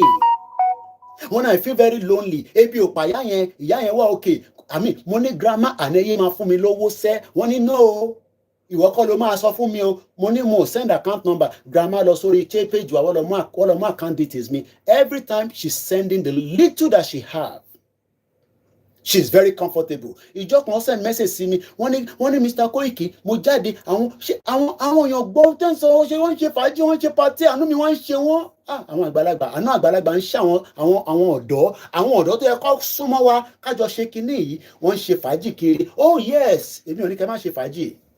Nigeria has destroyed us. You can come and argue. Send the request to Wakagbeyin wọlé látorí TikTok. Ó tó jọ́ mẹ́ta. Send the request wa. Ẹ pé ká wá defend Nigeria. Ẹ jẹ́ ká sọ̀rọ̀ nípa Guatemala. Ìlú tí mo ti tọ́ ti gbé ọ̀gẹ̀dẹ̀ yìí dé láti London. Ẹ jẹ́ ká kọ́kọ́ wo distance. Ẹ jẹ́ ká wo distance yẹn. So let's look at Guatemala. Guatemala. It is population of 17 million. And ọ̀gẹ̀dẹ̀ one day London. Why is Lagos State not doing their best to buy ọ̀gẹ̀dẹ̀ from Oyo State and import it to London so that I can be seeing this ọ̀gẹ̀dẹ̀, and also we can be able to trace it, because all this number 4235 Guatemala with a stamp shows and indicate that this country, TJ Baba fẹ́ gbórí wọlé, ó lè máa bínú tán nísìnyí. And you know what defending Nigeria? Let's look at the Guatemala. Their dialing code is +502. Their official language, it is called Spanish. Ọ̀gẹ̀dẹ̀ ń wá láti Guatemala wá sí UK. Clement Kilosoni, Kenya and Ethiopia have the most stable power except on a few occasions of power outage. Bones okay, TJ Baba. Same to you, sir. Happy New Year. Happy gbogbo ẹ̀ náà ni a máa ń kíra wa káàbọ̀ sórí ètò. Ṣé tí ó sọ kọjọ́ yẹn o ní níbi tí ọjọ́ orí tiẹ̀ dé yẹn kókó rẹ̀ bá sọ pé ẹ̀sìn kan ni kò ṣe. Ẹni tó yẹ ìwọ ẹni tí ò yẹ òyìn bá sọ pé Jésù lòun fẹ́ bá wọlé. Ti gbọ́ láyé àtijọ́ nìyẹn nígbà tí mo wá secondary school nìyẹn. Ọdún àgbẹ̀ yẹn ọpọlọ wọn ti kú. Ó ti tọrọ pé báwo ló ń sọ̀rọ̀ báyà bó mọ̀ ọ̀rọ̀ sọ ni. Ọpọlọ wọn ti kú. I always ask my parents, ta ló rí Ọlọ́run nínú yín tó fẹ́ jà fún ọ? Tí ẹ mọ̀ bí dábìbì ni àbí àfùfù ni. So owó náà sọ́jọ́ yẹn oníṣẹ́ ń sọ pé I don't believe in God, I believe in humanity. Kí ló ń jẹ́ inú òyìnbó tó wà? Ṣé wọ́n mú ẹ̀rí inú òyìnbó ni? You are enjoying the benefit of what make humanity. Once you come to their society, you obey the rules and regulations, they welcome you to live in their society. That is the humanity. That's your own cup of problem. Anything so let's stand on their own faith. Treat you like a human being. But Nigeria, it can never treat us. And I don't defend Nigeria. Nigeria, remember, sorry, breakfast again. What's your breakfast? Everybody no matter Biago. No matter everybody Biago. Nobody what of travel láti America to lọlé. You go see Shege. Hey. Shege bamboo for airport. Before you cross, you where you dey go. Only go dey go happy. To bá gbé bag láti Denmark dey see to bá lọlé. You go see Shege for airport. You go see Shege that go back airport. You go carry go no airport. To bá gbé wọlé náà padà.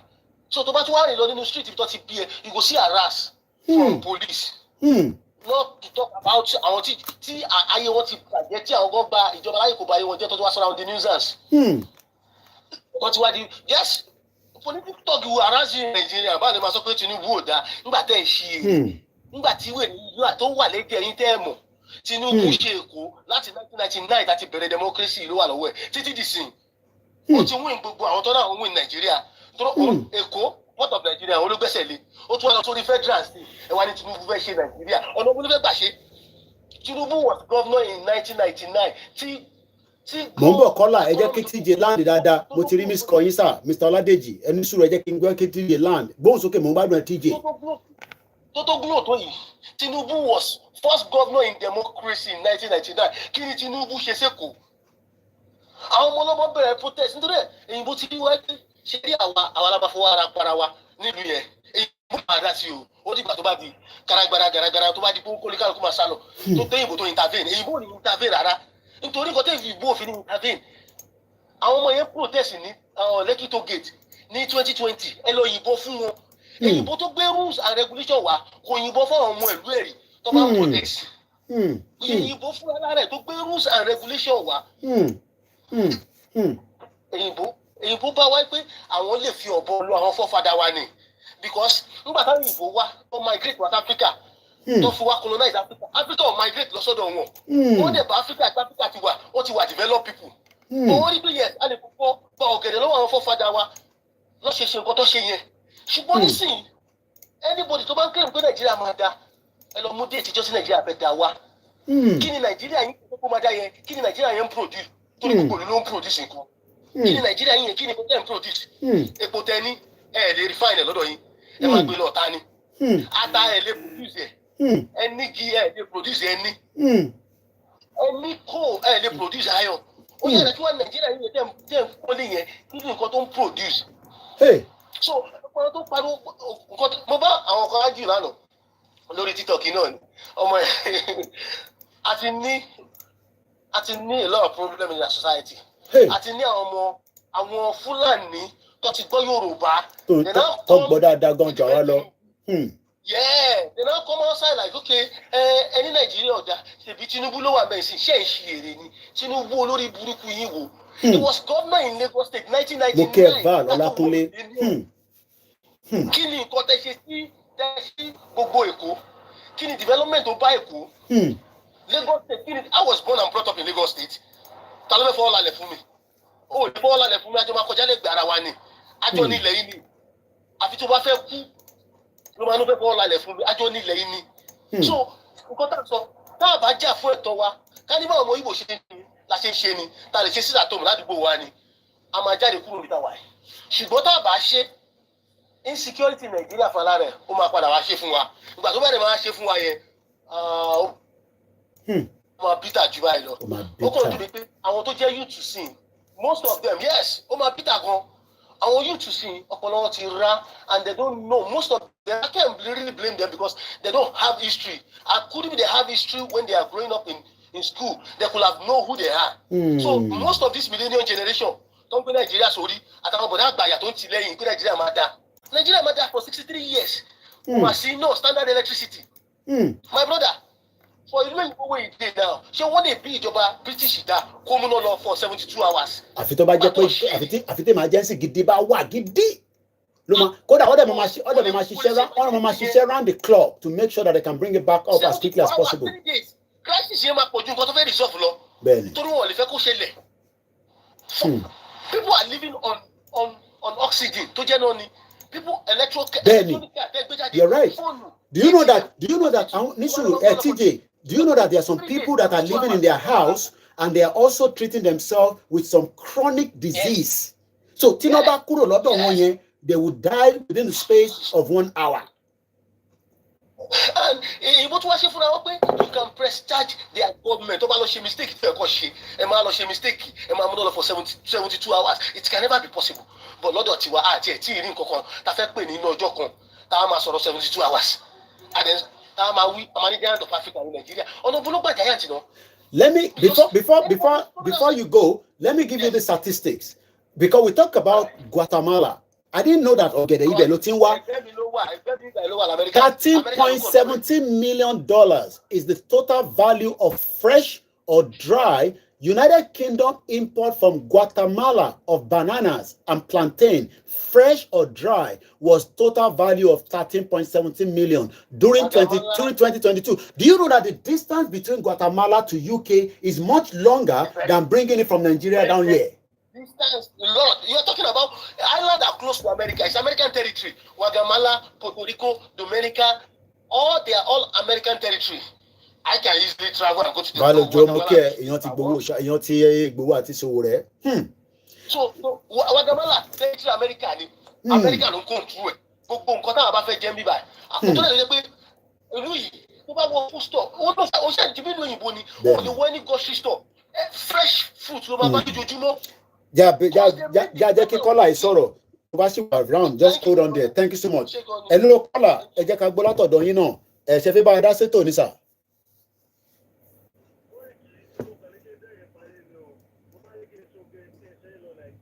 Ẹni sùúrù mo ti gbọ́ yín dáadáa ẹ jẹ́ increase volume yẹn bí akẹ́dẹ̀ bá increase látọ̀dọ̀ yín kọ́ sá gbọ́ yín dáadáa ẹni kí ni sà.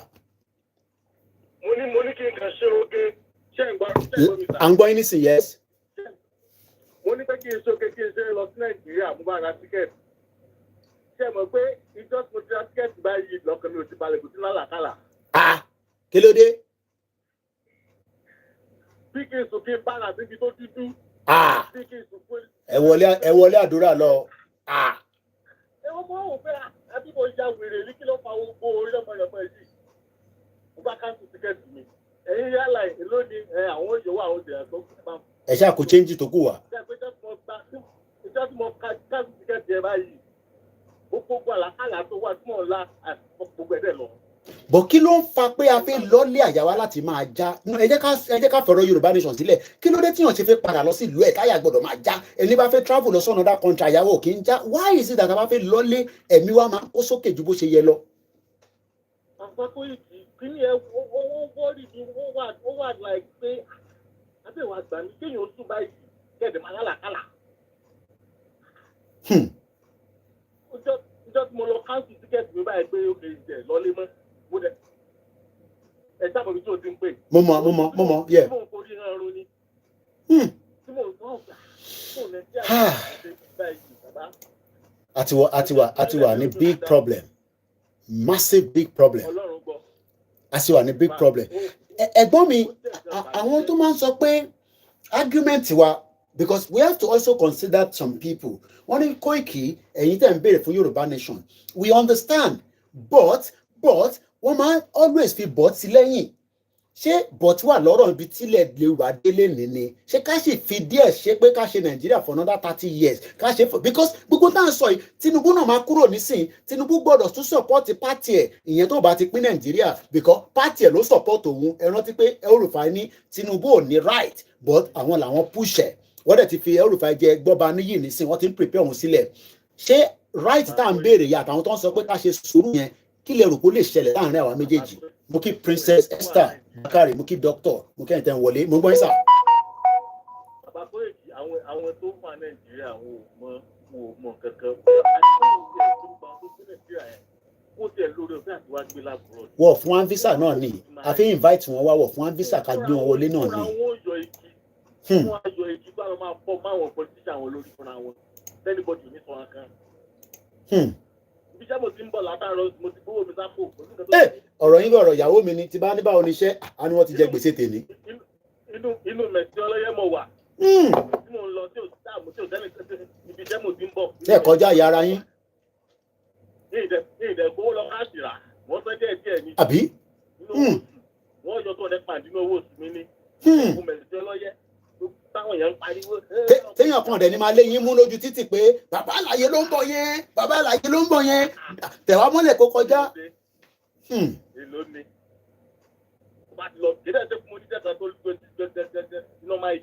Àbí àní ìlú iṣẹ́ tó bá ṣàtì ń ṣe nǹkan kan tó rí pé evidence wà tó dẹ̀ ní credit tó dá. Ẹ ní láti là mọ́lẹ̀, irú èmi lèmi lè máa la tẹ́mọ̀ yìí, ò ní láti là wọ́n ti yé mi. So irú iṣẹ́ tẹ ránṣẹ́ yẹn, basic job tẹ kọ ránṣẹ́ yẹn, ẹ wá rí Mẹ̀sí olóyè, ẹ wá rà á, àwọn bàbá tiwa tó gùn tó fi kú nìyẹn, kọ́ náà fọ́run kẹ́ gbogbo wọn.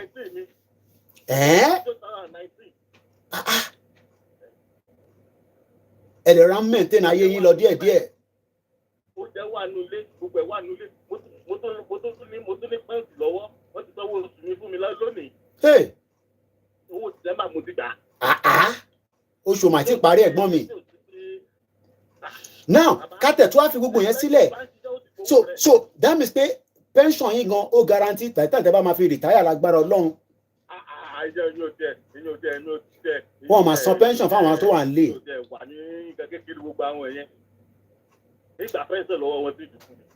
Ẹ gba pension lọ́wọ́ wọn tí ń fi kú ni.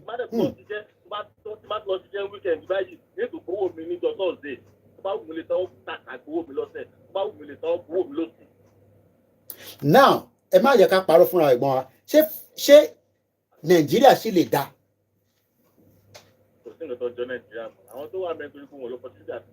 Kò sí nǹkan kan tó ń jẹ́ Nàìjíríà mọ́. Basic amenities. Kò sí ẹ̀kan lọ títù, wọn ò ní paracetamol, wọn ò ní nǹkan kan ọtí wọn máa rùn. Wọ́n ní paracetamol, wọ́n ní ibuprofen, kò sí oxygen lọ́sítù. Mo ń gbọ́ yín ẹ̀gbọ́n mi TJ. Fẹlá ní water, light, food, house. Kí ni ìgbádùn tó jẹ́ ń lò yìí? Bẹ́ẹ̀ni, nǹkan mẹ́tẹ̀ẹ̀ta náà nìyẹn.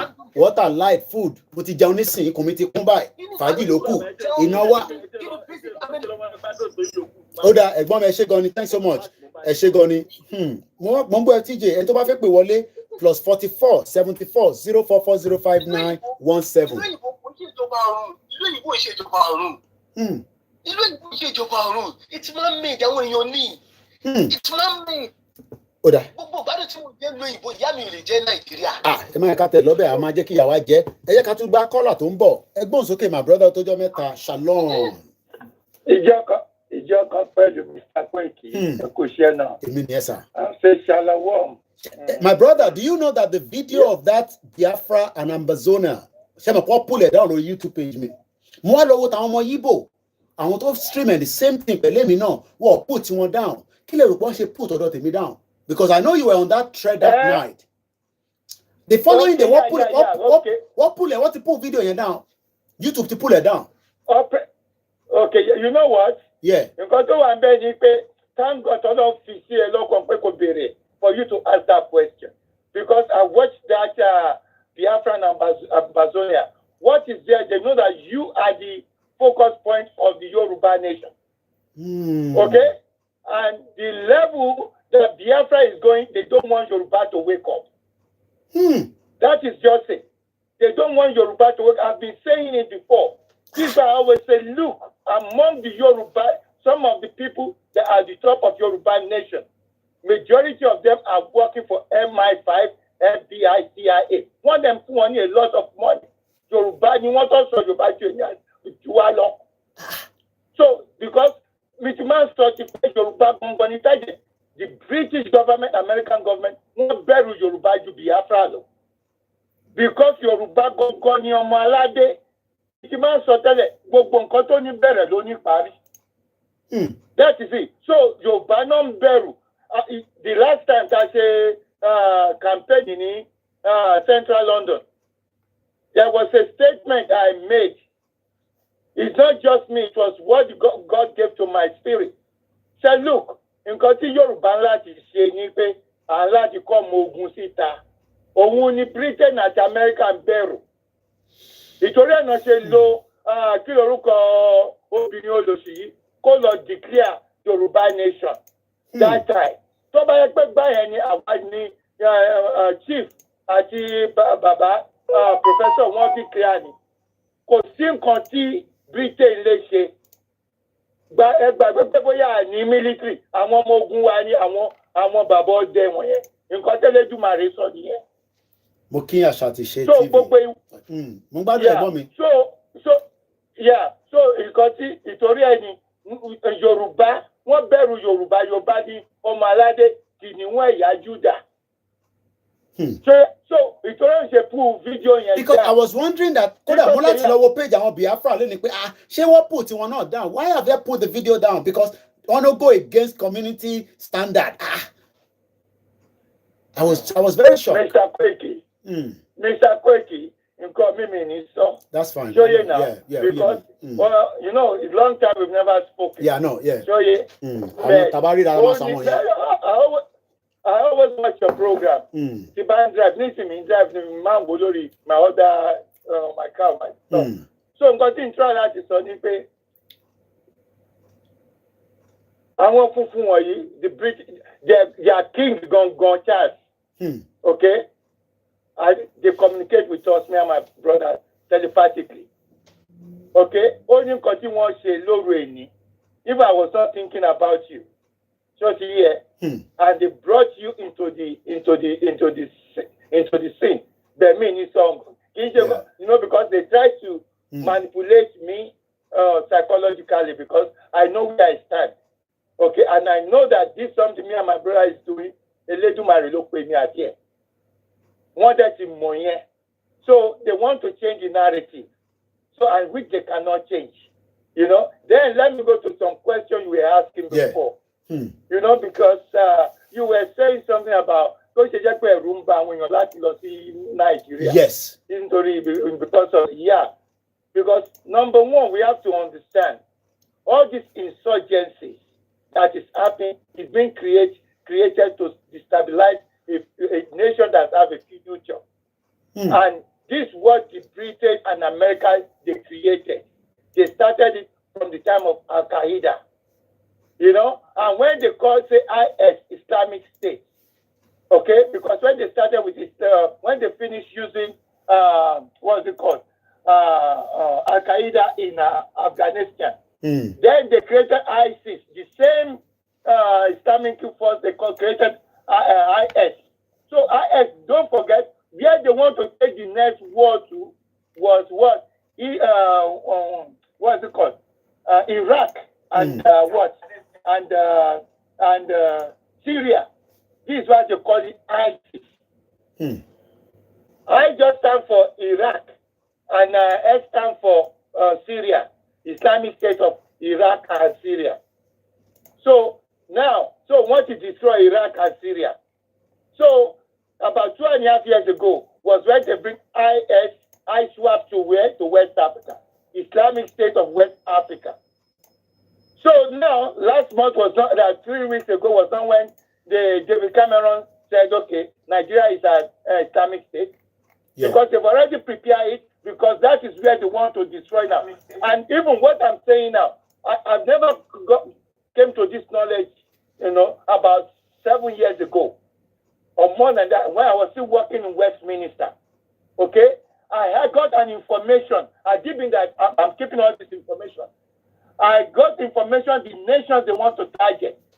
Iraq was there, Syria was there, Nigeria was there, and some other nations that they will use Islamic State.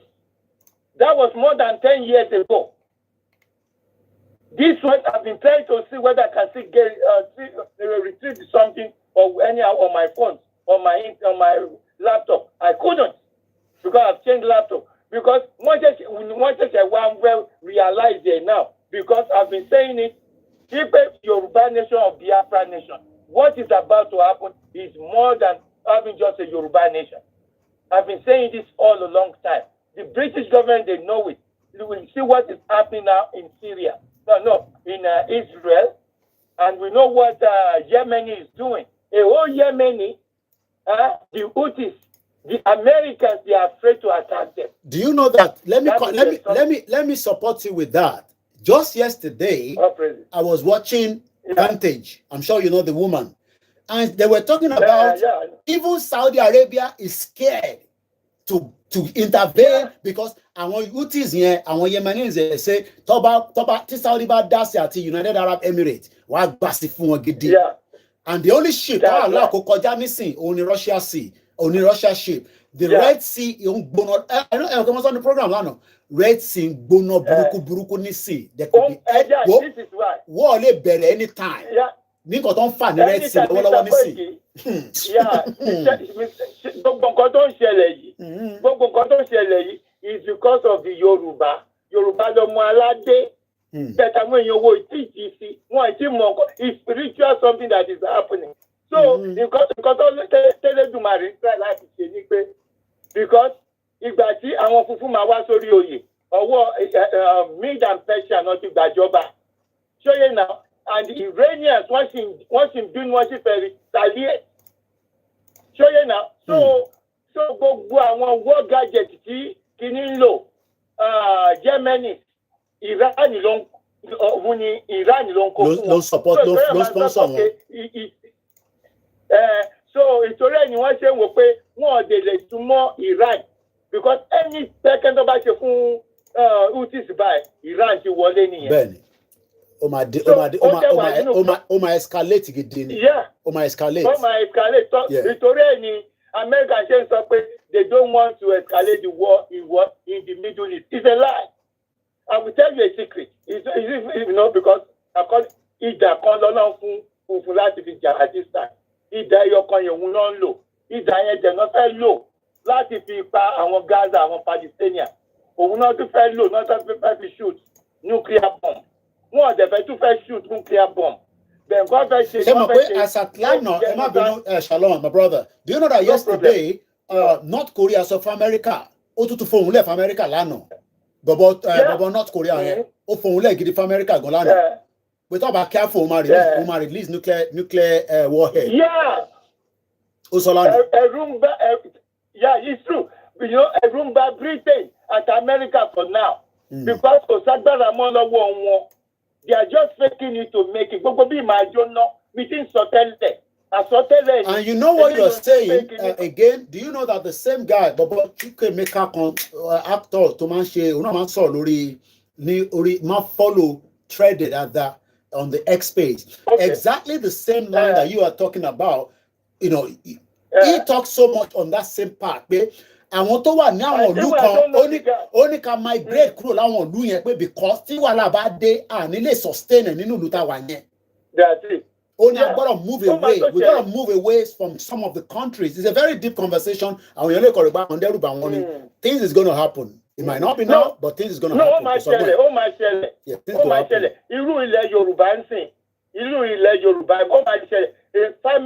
ṣẹlẹ̀. Kí ló ti máa ń pè? Ìyàn. Tí kò ní sóòtún. Ìyàn ló máa ṣẹlẹ̀. Ó máa dé point ìyàn.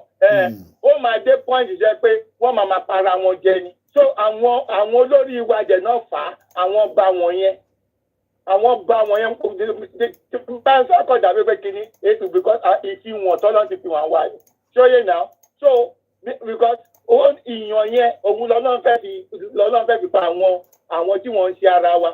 So wọ́n sọ Yorùbá jẹ́mi àti ìwé ìbáṣẹ́ sọ yìí lọ. Wọ́n gbọ́ wọ́n ní gbogbo ẹ̀bẹ̀ tí wọ́n ń ṣe ara wa. Àṣírí tún nìyẹn.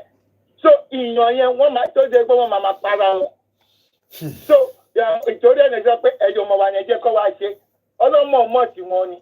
Ọlọ́mọ tí wọ́n pé yẹ ọmọ yín ni. Ó yá ṣe fún ló ti wà bẹ́ẹ̀ sí. Kí ló ti ṣe fún Yorùbá? Ó wà ń bẹ kò lè fún wọn níná. Ó yẹ kó pàṣẹ pé tó máa fi kúrò lẹ́kọ̀ọ́ iná gbọ́dọ̀ stable for the 6 how many days ó fẹ́ lò 6 days. Ó yẹ kó channel gbogbo iná yẹn kó padà wá sẹ́kọ̀ọ́. Tó bá tẹ̀ wá kúrò iná wá lọ wọ́n sì sọ fún wa pé kò síná lóṣòdì lẹ́nìí. Òun dẹ̀ kí ni distance Òṣòdì sí Bọ́dílọ̀n ẹ máa tọra yín. So nǹkan tó wà bẹ́ẹ̀ ni pé àwọn ọmọ Yorùbá náà láti dìde gbogbo àwọn tí wọ́n pèrè àwọn ní Yorùbá leaders tọ́lọ́ ń dúró àwọn ni wọ́n láti gbá kọ́ gbá bọ́ ṣe máa destroy wọn. If not so nǹkan tó láti ṣẹlẹ̀ nìyẹn kò sí pé bàbá wa lélẹ̀ kí ni lélẹ̀ no àwọn bàbá ti gbẹ̀gún jẹ́ wọ́n ti gbẹ̀gún jẹ́.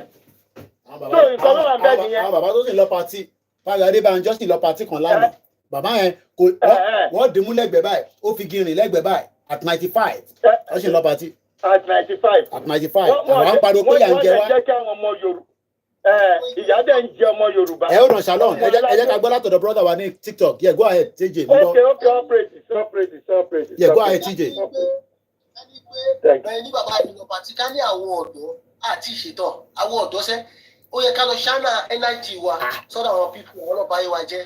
Bàbá yẹn ṣì ń lọ pàtí sá at 95. Nígbà tí ó ṣe fún ọjà lẹ́yìn bàbá àgbàlagbà yẹn tí ó fi máa rà. Ẹ wá ní kí bàbá yẹn náà wá restructure tó máa wá títí tá máa fi lọ́jọ́ máa fi dé láwọn wà yẹn. Restructure. This is what I always say to people.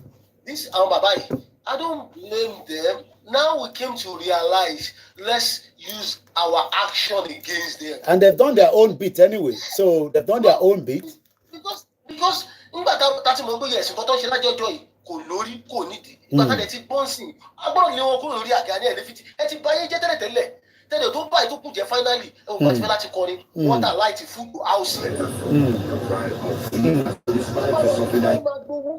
Tó bá dé ní èní Friday kó tó wá wù ní máa jẹ ojoojúmọ́ lọ́dún.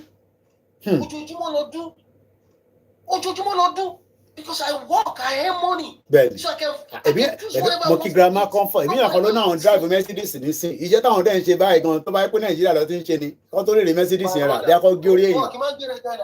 Mọ́tò tí mo wà ní báyìí, Alfa Romeo, o lè gba Nàìjíríà tá ló fẹ́ gbé fún ẹ. Tá ló fẹ́ gbé fún ẹ. Kò ṣe ìlú òyìnbó tó bá ti wọ bẹ̀, humanity lọ fi ń gbé ìlú òyìnbó. Ó kò jẹ́ pé òyìnbó. Let's be honest. Ẹ jẹ́ ká sọ ọkọ fúnra wa, àwa dúdú, àwa la dá fúnra lára wa. When you said about it yesterday, Lugard, when they amalgamate the whole region together to become one nation. Ben. These people, they are not wicked. They put a date on it. They didn't say forever. They said if this unity is not working after 100 so kilo wa data on tiwa wan try láti still hold us together. That question. That's a question for us, not for them. When you say these white people, they are bad. You are bad to yourself. When they join you as a first nation together, they still put a date on it. They don't say forever. They mention dates. And that date has been expired. And you're forcing the life to live together. So that means pé àwọn ọba wa ti compromise. Àwọn olóṣèlú ti compromise. Àwọn elite wa gbogbo wọn ti compromise. Àwọn dẹ̀ lọ máa ń rub shoulder. Tó bá jáde tí gbogbo máa ń rub shoulder pẹ̀lú ra wọn. Ìjẹ̀bú ní ẹ́, òrìṣà Ìjẹ̀bú, gbogbo agẹmọ mẹ́rìndínlógún tó wà ní Ìjẹ̀bú máa gbé ẹ́, á gbé ogun kan tó jáde látara ẹ̀, á gbé ogun ọ̀rọ̀ ẹ̀. Ṣùgbọ́n sẹ́, ọba Síkírù Àwùjalẹ̀, àwọn òrìṣà ẹ̀ máa bínú sí. Wà láìta láti fún ìdáyẹ̀ sí làwọn kò lè yẹ yín. Ìyá àti bàbá tó bí èmi ò kí ń ṣe ọmọ àlè. Ìyá àti bàbá tó bí mi express ló lálé wa láàrin. Mo mọlé ìyá, mo mọlé bàbá mi. Mo mọlé ìyá, mo mọlé bàbá mi. So ọmọ Ìjẹ̀bú pọ́nbílé ni mí. Ẹ wá ní òrìṣà Ìjẹ̀bú máa gbè yín, kò lè gbè yín. Kò lè gbè yín sẹ́. Àwọn agẹmọ mẹ́rìndínlógún yẹn sẹ́, wọ́n máa padà lẹ́yìn yín. Wọ́n máa padà lẹ́yìn yín. Ìyà tí díyà jẹ lọ́wọ́ Àbáṣà tó fi jáde láyé. Ẹ̀yin wá lọ gbé ọmọ Haúsá wá, ẹ wá fi ń jẹ ọmọ. Kò tẹ̀ ń sọ Haúsá Fúlàní gidi ni. Fúlàní ni El-Rufai. Kò tẹ̀ ń ṣe Haúsá rárá, Fúlàní ni. Yóò bá tiẹ̀ jẹ́ náà àwọn méjì, ẹ wá lọ gbé wá sílẹ̀ tiwa, ẹ wá fi ń jẹ oyè. Owó ọ̀nà ọba fún yín. Bọ̀bà mi nílẹ̀ Yorùbá. Ẹ wá ní òrìṣà Ìjẹ̀bú máa pè yín, kò lè pè yín. Tó bá ti ń gbé Bùkí Aláàjì Mákàjọ́lá. Tí òrìṣà Ìjẹ̀bú tó bá ti ń gbé yín tẹ̀tẹ̀lẹsẹ̀, wọ́n máa kọjú sí yín. Àwọn alálẹ̀ máa kọjú sí yín. Agẹmọ mẹ́rìndínlógún, wọ́n máa bínú sí yín. Iṣẹ́ ṣe làgbá ìdí mi pálí ayé ni mo lè máa gbàgbọ́. Gbogbo sọ́ọ̀lì tẹ́ bá sọ fún mi, Jesus, he came from here, Anobi came from here. That story is tells by more life. His story, let us understand that. So nígbà tẹ́ bá sọ sọ́ọ̀lì fún mi pé Ọlọ́run rán Jésù sí wa, Ọlọ́run rán Ànọ́bì sí wa. Àwọn bàbá tèmi ń kọ́ ní nǹkan tó ti ń sìn tó jẹ́ àbáláyé tiwọn, tó dẹ̀ fi ń pe Olódùmarè. Tó dẹ̀ fi ń pe Olódùmarè. Ẹ wá ní àṣà tèmi kò dáa. Ní Brazil bíbáyìí, Ṣàngó, Ọya, òun ló ń bọ. Ní kíní bíbáyìí, ní Exodus bíbáyìí, òun ló ń bọ. Gbogbo nǹkan tẹ́yìn ní kò dáa, òun ló ń bọ ní kí ló kọ́ lù. Cuba. Ọbọ̀ ṣáájú kí ló dálẹ̀ lọ bẹ́ẹ̀. Wọ́n fi ṣeré rárá. Wagamala tó náà ti ń gbé dòdò wá iṣẹ́. Bẹ́ẹ̀ni. Wọ́n sì ní àwọn tó jẹ́ ìyá wa bẹ̀. Tó jẹ́ gbogbo yes nǹkan tẹ̀yìn ní kò dáa òun làwọn gbàgbọ́ Ọlọ́run ló máa ṣèdájọ́ anybody. Òun ni ọ́. Ẹ ti bà everything jẹ́. Ẹ ti bà ayé jẹ́ gan. You can't fight for God. Ẹ ti bà ayé jẹ́. You can't fight for God. You know God. You're wasting your time to say you want to fight for God anyway. Ọmọ aláwọ̀ pásítọ̀ àwọn àfà Ọlọ́run pe àwọn abẹ́fẹ́ sórí burúkú ni tọ́lọ́ máa pè ẹ̀yin ṣéṣù ló pè mí ni Ọlọ́run pe ẹ̀yin. We are all man-made. We are all God-made. So mama sọ pé Ọlọ́run pè wọ́n, you're not superior than me. And I'm not telling you I'm superior than you. So keep that aside. Ó dìgbà tí àwọn tó lè mọ̀ sọ́lẹ̀ kan àwọn ọ̀dọ́ tó wà Nàìjíríà ìyà ẹsẹ̀ Ọlọ́run máa jẹ́ kó ní pọ̀ jù báyìí lọ. Ìnira tẹ wà nínú ẹsẹ̀. Àwọn ẹbí mi wà bẹ́ẹ̀ Ọlọ́run máa jẹ́ kó peléke jù báyìí lọ. Gbogbo wa lójú àjọ máa kú. Gbogbo wa lójú àjọ máa kú. All of us go feel am. All of us go feel am. Ó lágbára o. Ó lágbára o. Àwọn àlàáfíà jẹra wa. Èyìnbó tó amalgamate wa. They said 100 years. Ó dẹ̀ ti pẹ́ 100 years ẹ̀ ti pẹ́ láti 2014. Adẹ̀sí manager títí di wákàtí. ISWAP reportedly raid Nigerian police station and kill a cop in Borno State. Is all part of the game.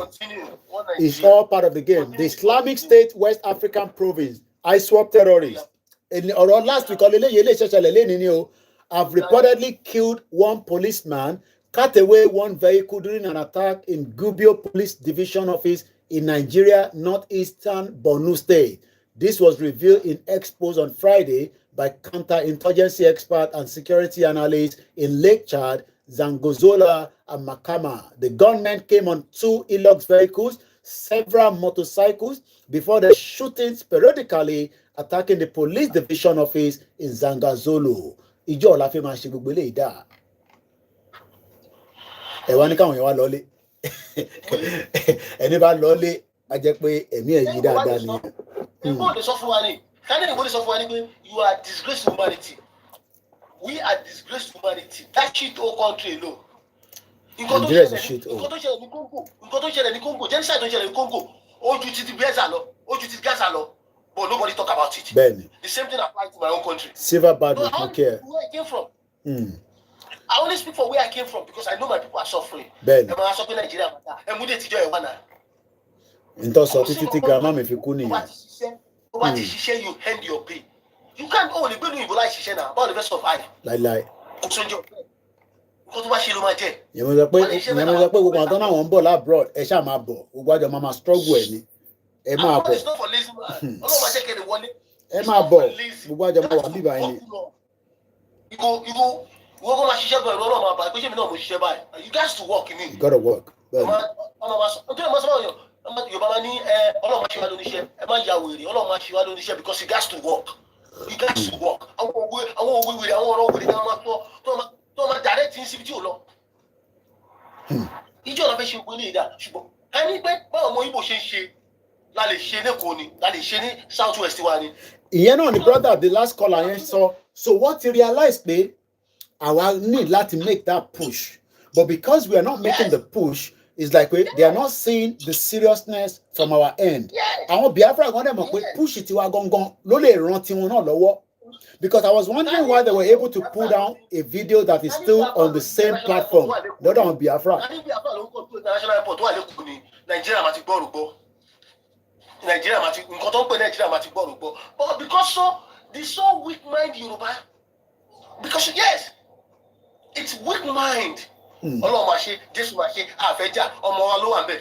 Ẹ jẹ́ ká ní sùúrù. Tinubu ti débẹ̀ nísìn, and you can see the pains in the heart of people. Ìyà ń jà àwọn èèyàn tó ń ṣe kékeré. On a daily basis. On a daily basis. Èèyàn mélòó ni èèyàn fi support? Èèyàn mélòó ló fi fún lówó? Ẹ bá pín 20 million níbí báyìí lálẹ́ nísìn kò rán nothing because it's just a day owó lẹ fi gbà yẹn kò lè rán nothing.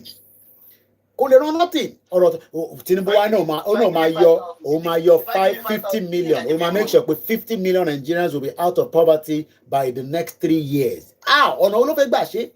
Miracle ló fẹ́ fi ṣe. Ṣé mo tán pè ní 50 million ni? 50 million ṣe nọ́mbà kékeré.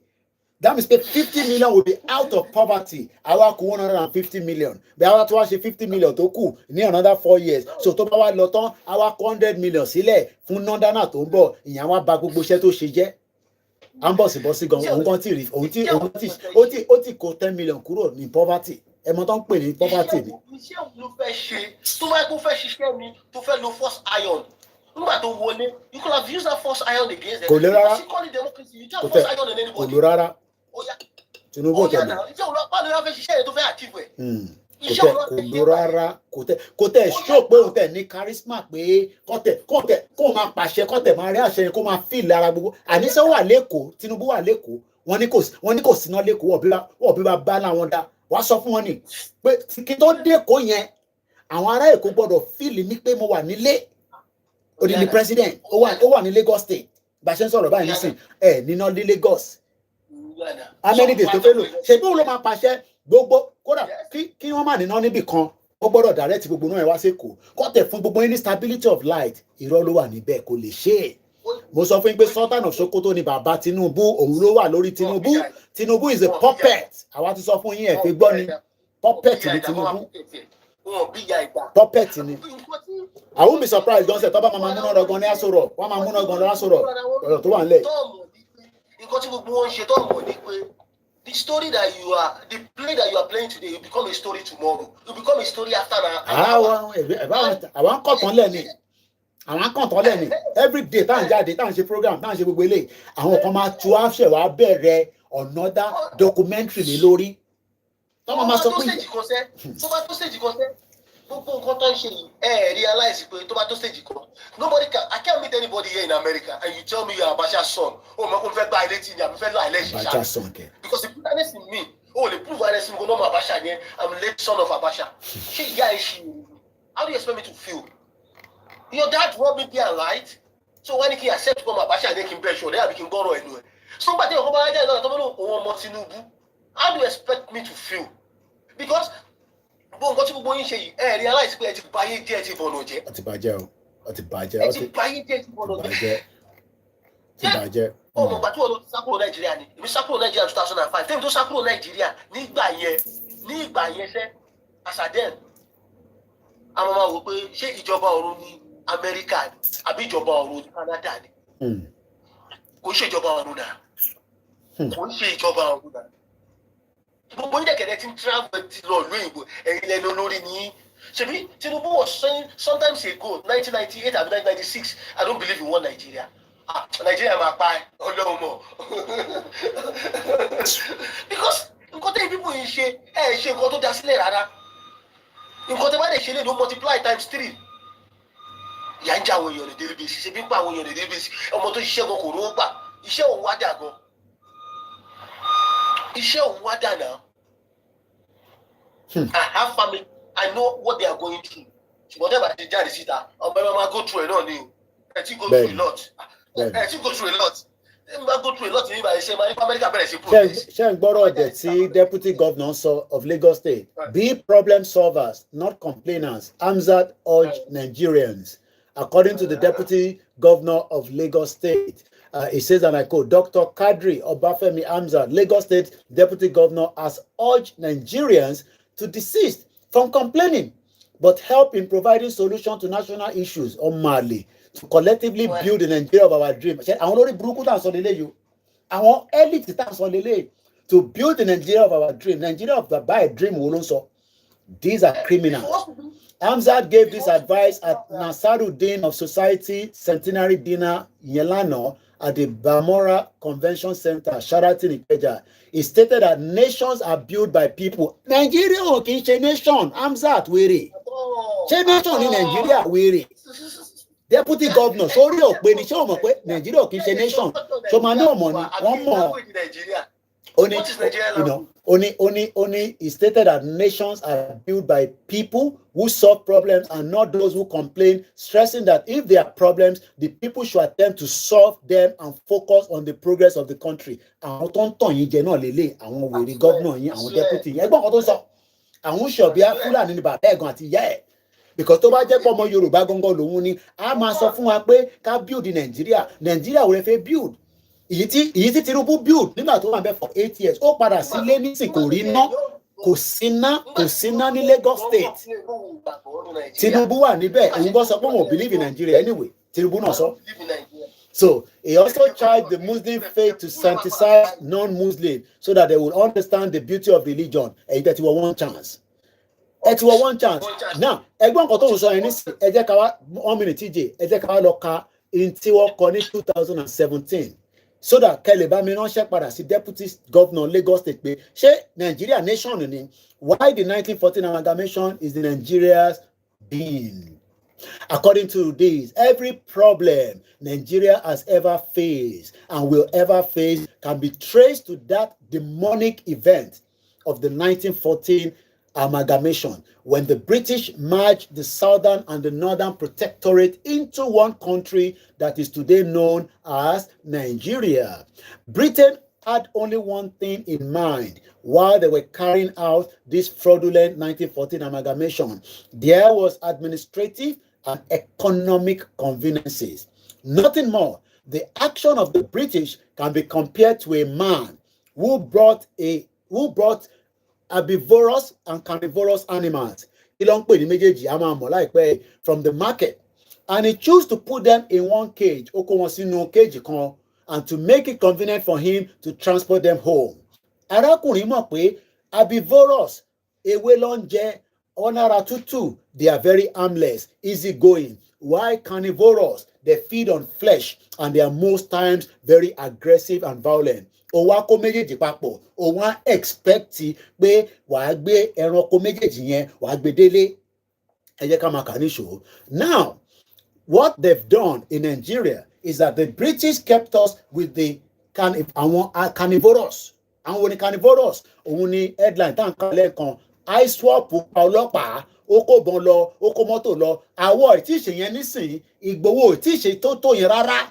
Tí wọ́n fi wọlé tó fi lọ fi assassinate. So now tíru deputy governor yẹn bá ń sọ irú ọ̀rọ̀ báyìí pé àwọn Nigerians ń kọ́ o káyé máa complain Koiki yé complain nílùú òyìnbó èyí tó bá lè ṣe nílẹ̀ ní kó wá ṣe yes mo fẹ́ wá ṣe so much, but the problem is it has not worked because now a ti realize pé gbogbo wàhálà àti ìdààmú ta ṣe pé kí Nàìjíríà kó fi ní progress is like pé a kàn ń pọnmi sínú apẹ̀rẹ̀ ni. And that is why people like this will continue to be a big obstacle. Be problem solver, not complainer. Bones okay, TJ. Sorry, I wanted to do is just like wọ́n ní kí ni ẹ mo gbọ́ Tinubu is just another mo tẹ̀lé kọ́mẹ́ǹtì yẹn àní Tinubu wà lẹ́kọ̀ọ́ ó yẹ kó surprise àwọn ará Èkó má sọ̀rọ̀ lọ́mọ bọ̀ sí ìjẹ́. ọ̀rọ̀ ti tọ́ báyìí sí nígbà tẹ́lẹ̀ Buhari mi ló tún wà lọ́fíìsì ó ti tọ́ nígbà títí ọ̀rọ̀ tó wà lẹ́yìn àwa tá ń lack àwa Yorùbá là ń lack àwa aládé bẹ̀rẹ̀ sí complain Yorùbá ló sọ pé ọmọ wa ní ẹ jẹ́ kó wọlé ọmọ yín dẹ̀ ti wọlé báyìí sí ojú yín máa bó ṣùgbọ́n ọmọ yín ti wọlé báyìí sí ojú yín máa bó Yorùbá ló ń complain pé ọmọ yín ni ẹ rántí ni ẹ jẹ́ ká béèrè lọ́wọ́ ara wa náà tó bá ní we are major three ethnic group to the major one Yoruba, Igbo, Hausa for good 23 years of this madness democracy crazy demo ọmọ Igbo ti dé bẹ́ẹ̀ rí ẹ ti ẹ̀jẹ̀ kọ́ dé bẹ́ẹ̀ rí kọ́ lọ fọ́gbà ayọ́gọ́ náà káṣẹ̀ wo action tó fẹ́ ṣe but you keep denying them and upon denying them ìlú ọ̀gọ́ òṣìṣẹ́ the country is not progressing in any direction of form ìlú ọ̀gọ́ òṣìṣẹ́ in any báwo fẹ́ pè so until when we realize that ẹ wá ìyá yìí máa pa ẹ̀yin ọ̀dọ́ èmi ò ṣe oògùn owó lamẹ́ríkà o amẹ́ríkà gbò wá ṣùgbọ́n ìtàn wà nàìjíríà oògùn owó lè máa ṣe yẹtí kúrò láti wà báyìí sí so with that tẹ́ẹ̀bà ti jí ara yín pé wá we can't continue like this ẹjọ́ ẹ báyìí kọ́ máa dẹ́rù báyìí tẹ́ bá fèsì wọn bọ́mbà to bọ́mbà ẹ gbà bẹ́ẹ̀ sójà kan máa gbébọn owó ẹ lẹ̀ ọlọ́pàá máa kóbọn owó ẹ lọ́ máa surrender fún yín because majority do what? Majority carry the vote. Ẹ pọ̀ jù wọ́n lọ, ẹ lágbára jù wọ́n lọ. You are the citizen, but èrú ń báyìí, wọ́n dẹ̀ fi àjẹ́ yín, wọ́n dẹ̀ oppress yín on a daily basis. TJ, you know what? When people are saying that, Nigeria, Eunice Uchechi, my beautiful sister, my beautiful sister, money about to Canada, me and your husband, you go cook this ogbono, and this ewu and everything. How you doing? When time when your band say, we will fix the Nigerian economy. Jagaban is there. Wale Edun is there. Cardoso is there. We will make sure that economy of Nigeria beat African countries, blah, blah, blah, blah, blah, blah. In reality, let's leave Yoruba nation. Say impossible way, building the Nigerian economy. So man impact lórí àwa ká kúkú má send owó sáwọn èèyàn mọ́. Ká fi pé Tinubu ti débẹ̀ nísìn, ká má send owó sáwọn family wa mọ́. But since the Tinubu ti náà máa elevate everybody from poverty, in 3 years, Koko make sure 50 million Nigerians will be lifted from poverty. Buhari said the same thing. Buhari not said the same thing. Wow. Buhari said the same thing. Yes. Buhari said the same thing. Interesting. Baba, ìjọ ká bẹ̀rẹ̀ lọ́wọ́ ara wa náà, ó jẹ́ ká bẹ̀rẹ̀ lọ́wọ́ ohun tó wà lé pé ìjọ ló fẹ́ bẹ̀rẹ̀ sí, ìjọ ló fẹ́ stop ẹ̀ fún yín. Táwọn eléṣòlù bá fẹ́ wọlé sí ọmọ aṣọ wípé a máa ṣe iná, a máa ṣe ọ̀nà, a máa ṣe títì. Ìjọ ọ̀lẹ́ tó fẹ́ ṣe nǹkan míì. We are being robbing day and night with the same thing. Ìjọ ọ̀la tó fẹ́ gbọ́ náà ẹ̀yà ara lé. Ìjọ ọ̀la tó fẹ́ sọpọlọ sí yìí. Let me read some of the comments coming from federal government will pull 50 million out of poverty in 42 months. Betty Ado. This is what Nigerians are saying under the particular tweet. These kids still find pride to talk nonsense.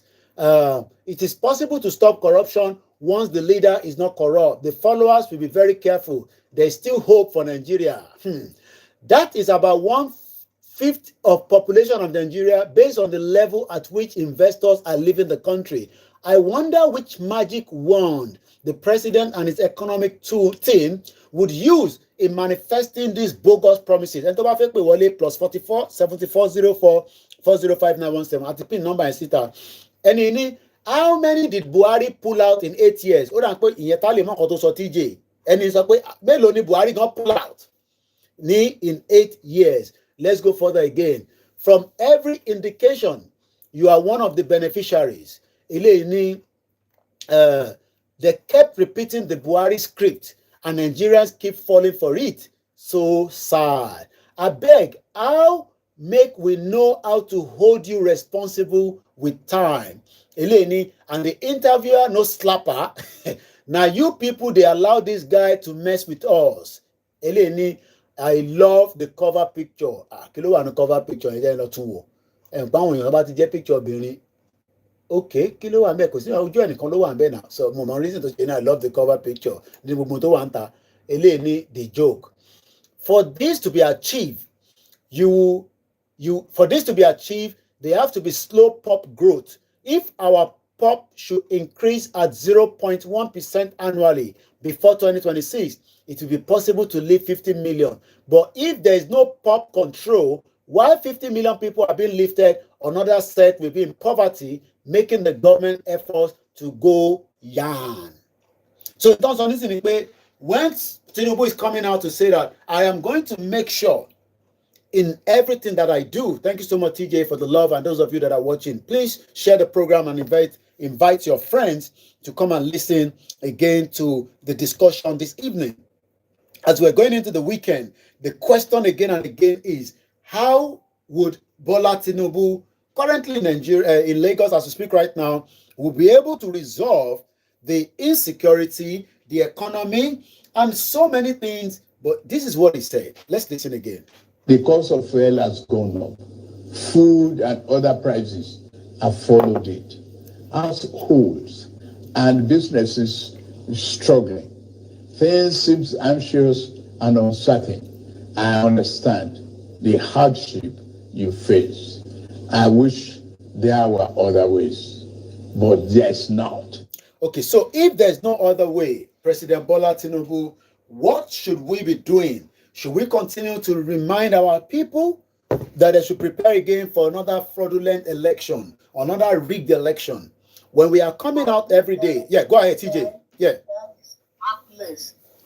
You understand the hardship they are going through. But you don't count yourself. Look at that statement. You don't count yourself among of them. They are going through hardship, but you are leading them into. So you are okay, but they are suffering. Only when we realize Yoruba soko only ende no lara ta ara o ti ta Yoruba no ti no wa to iya yo ti gauge e. Ti I ever dey gauge e say we go change this narrative now. Look at the statement now. Look at the statement the president giving to the nation. You understand the hardship, but there's no any other way. But you just put a lot of things into your policy or your whatever your next year budget for yourself and for your family. Buying another car for these people. My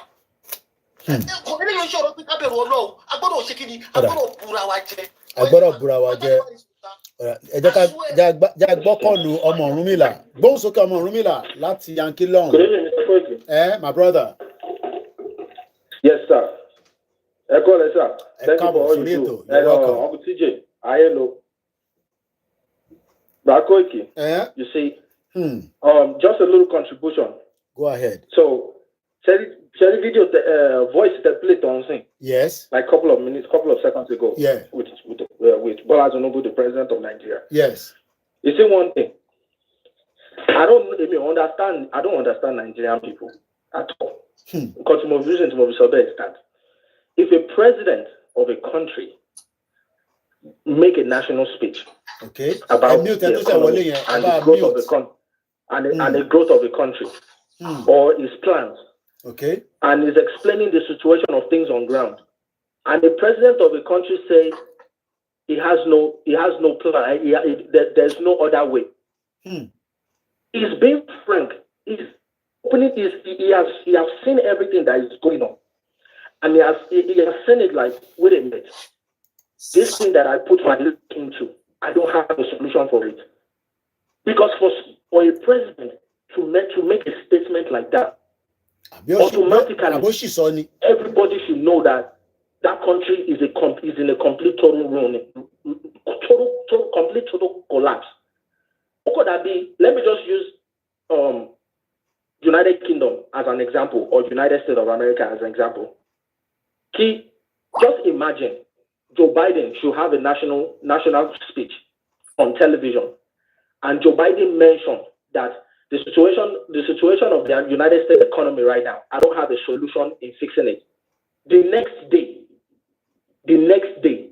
Biden will be impeached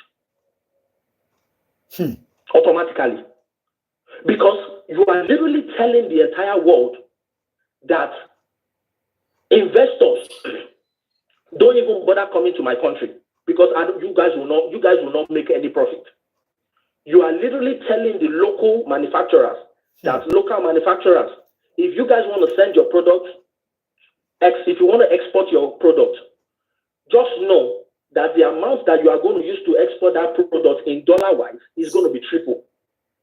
You are literally telling the citizen of the country that brace for the impact of what is about to hit everybody. So the thing that Nigerians are finding, the problem Nigerians are finding themselves right now, Tinubu has already told them that there is no way he can fix it. But yet, they are still expecting and they are still believing all the lies that is coming from the presidency. Because a whole president has opened his mouth and said there's no option. Why are you still believing in a country like that? Because he himself, he has said it. He has a whole president, number one citizen of the country, opened his mouth and he said it, that he has no plan. So, what do you say, sir? Only she saw.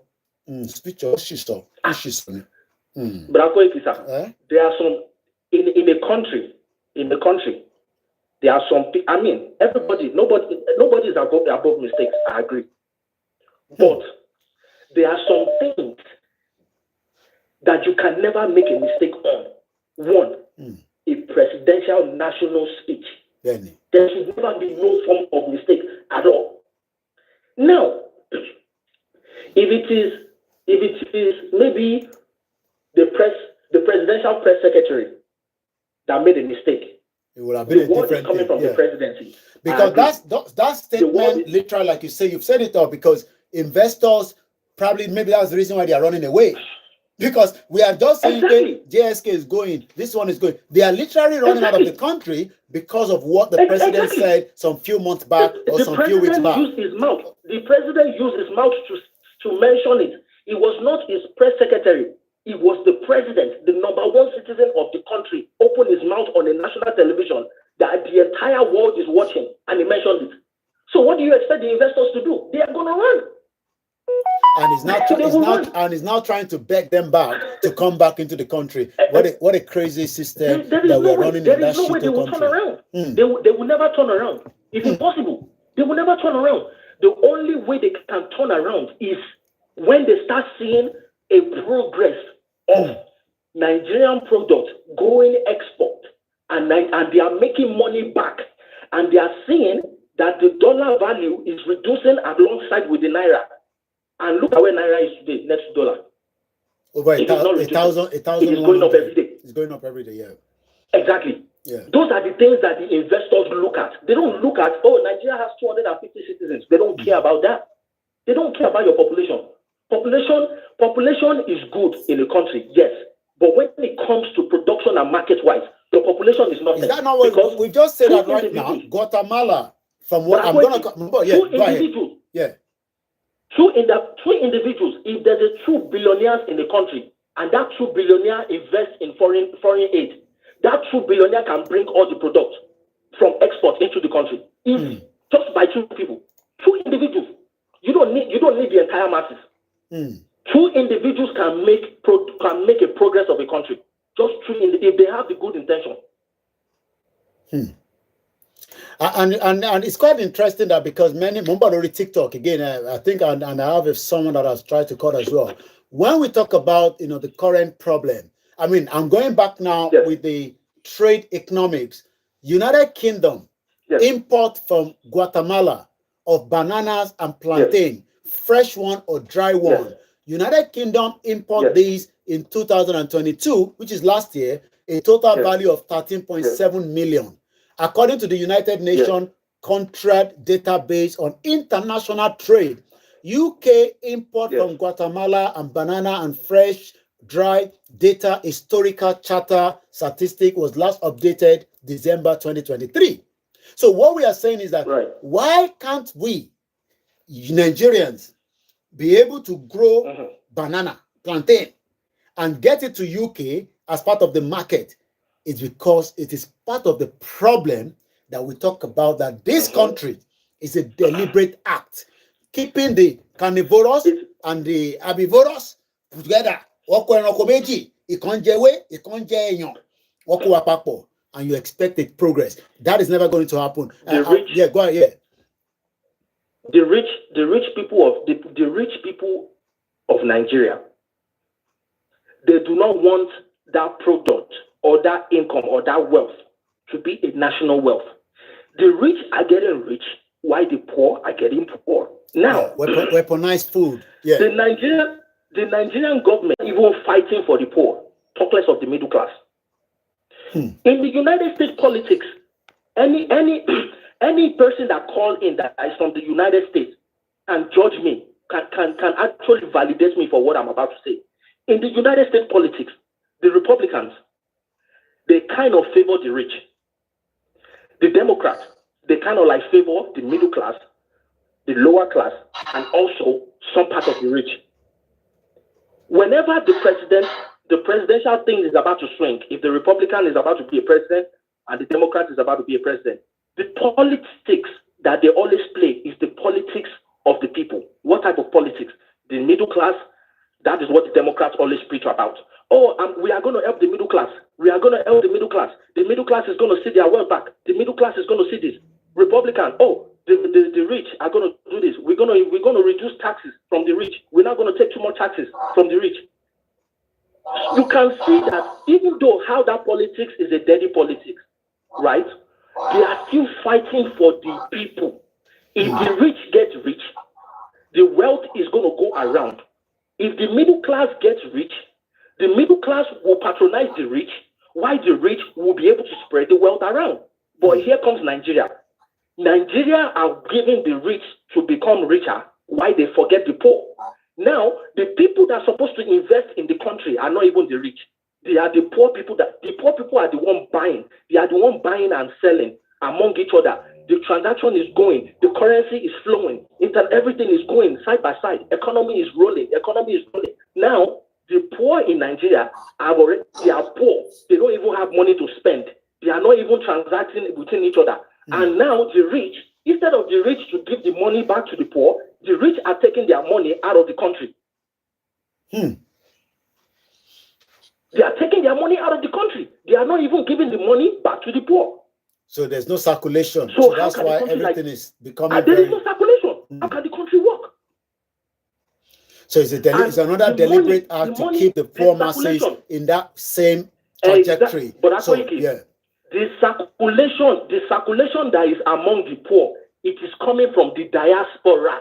We, the diaspora, are the one funding the poor. Our landfill gap. We send 20 pounds. I want to bring the person on the. We send 100 pounds. Yeah, and that is, only God knows how many money every one of us. I don't know how much you have sent, but I'm coming to you.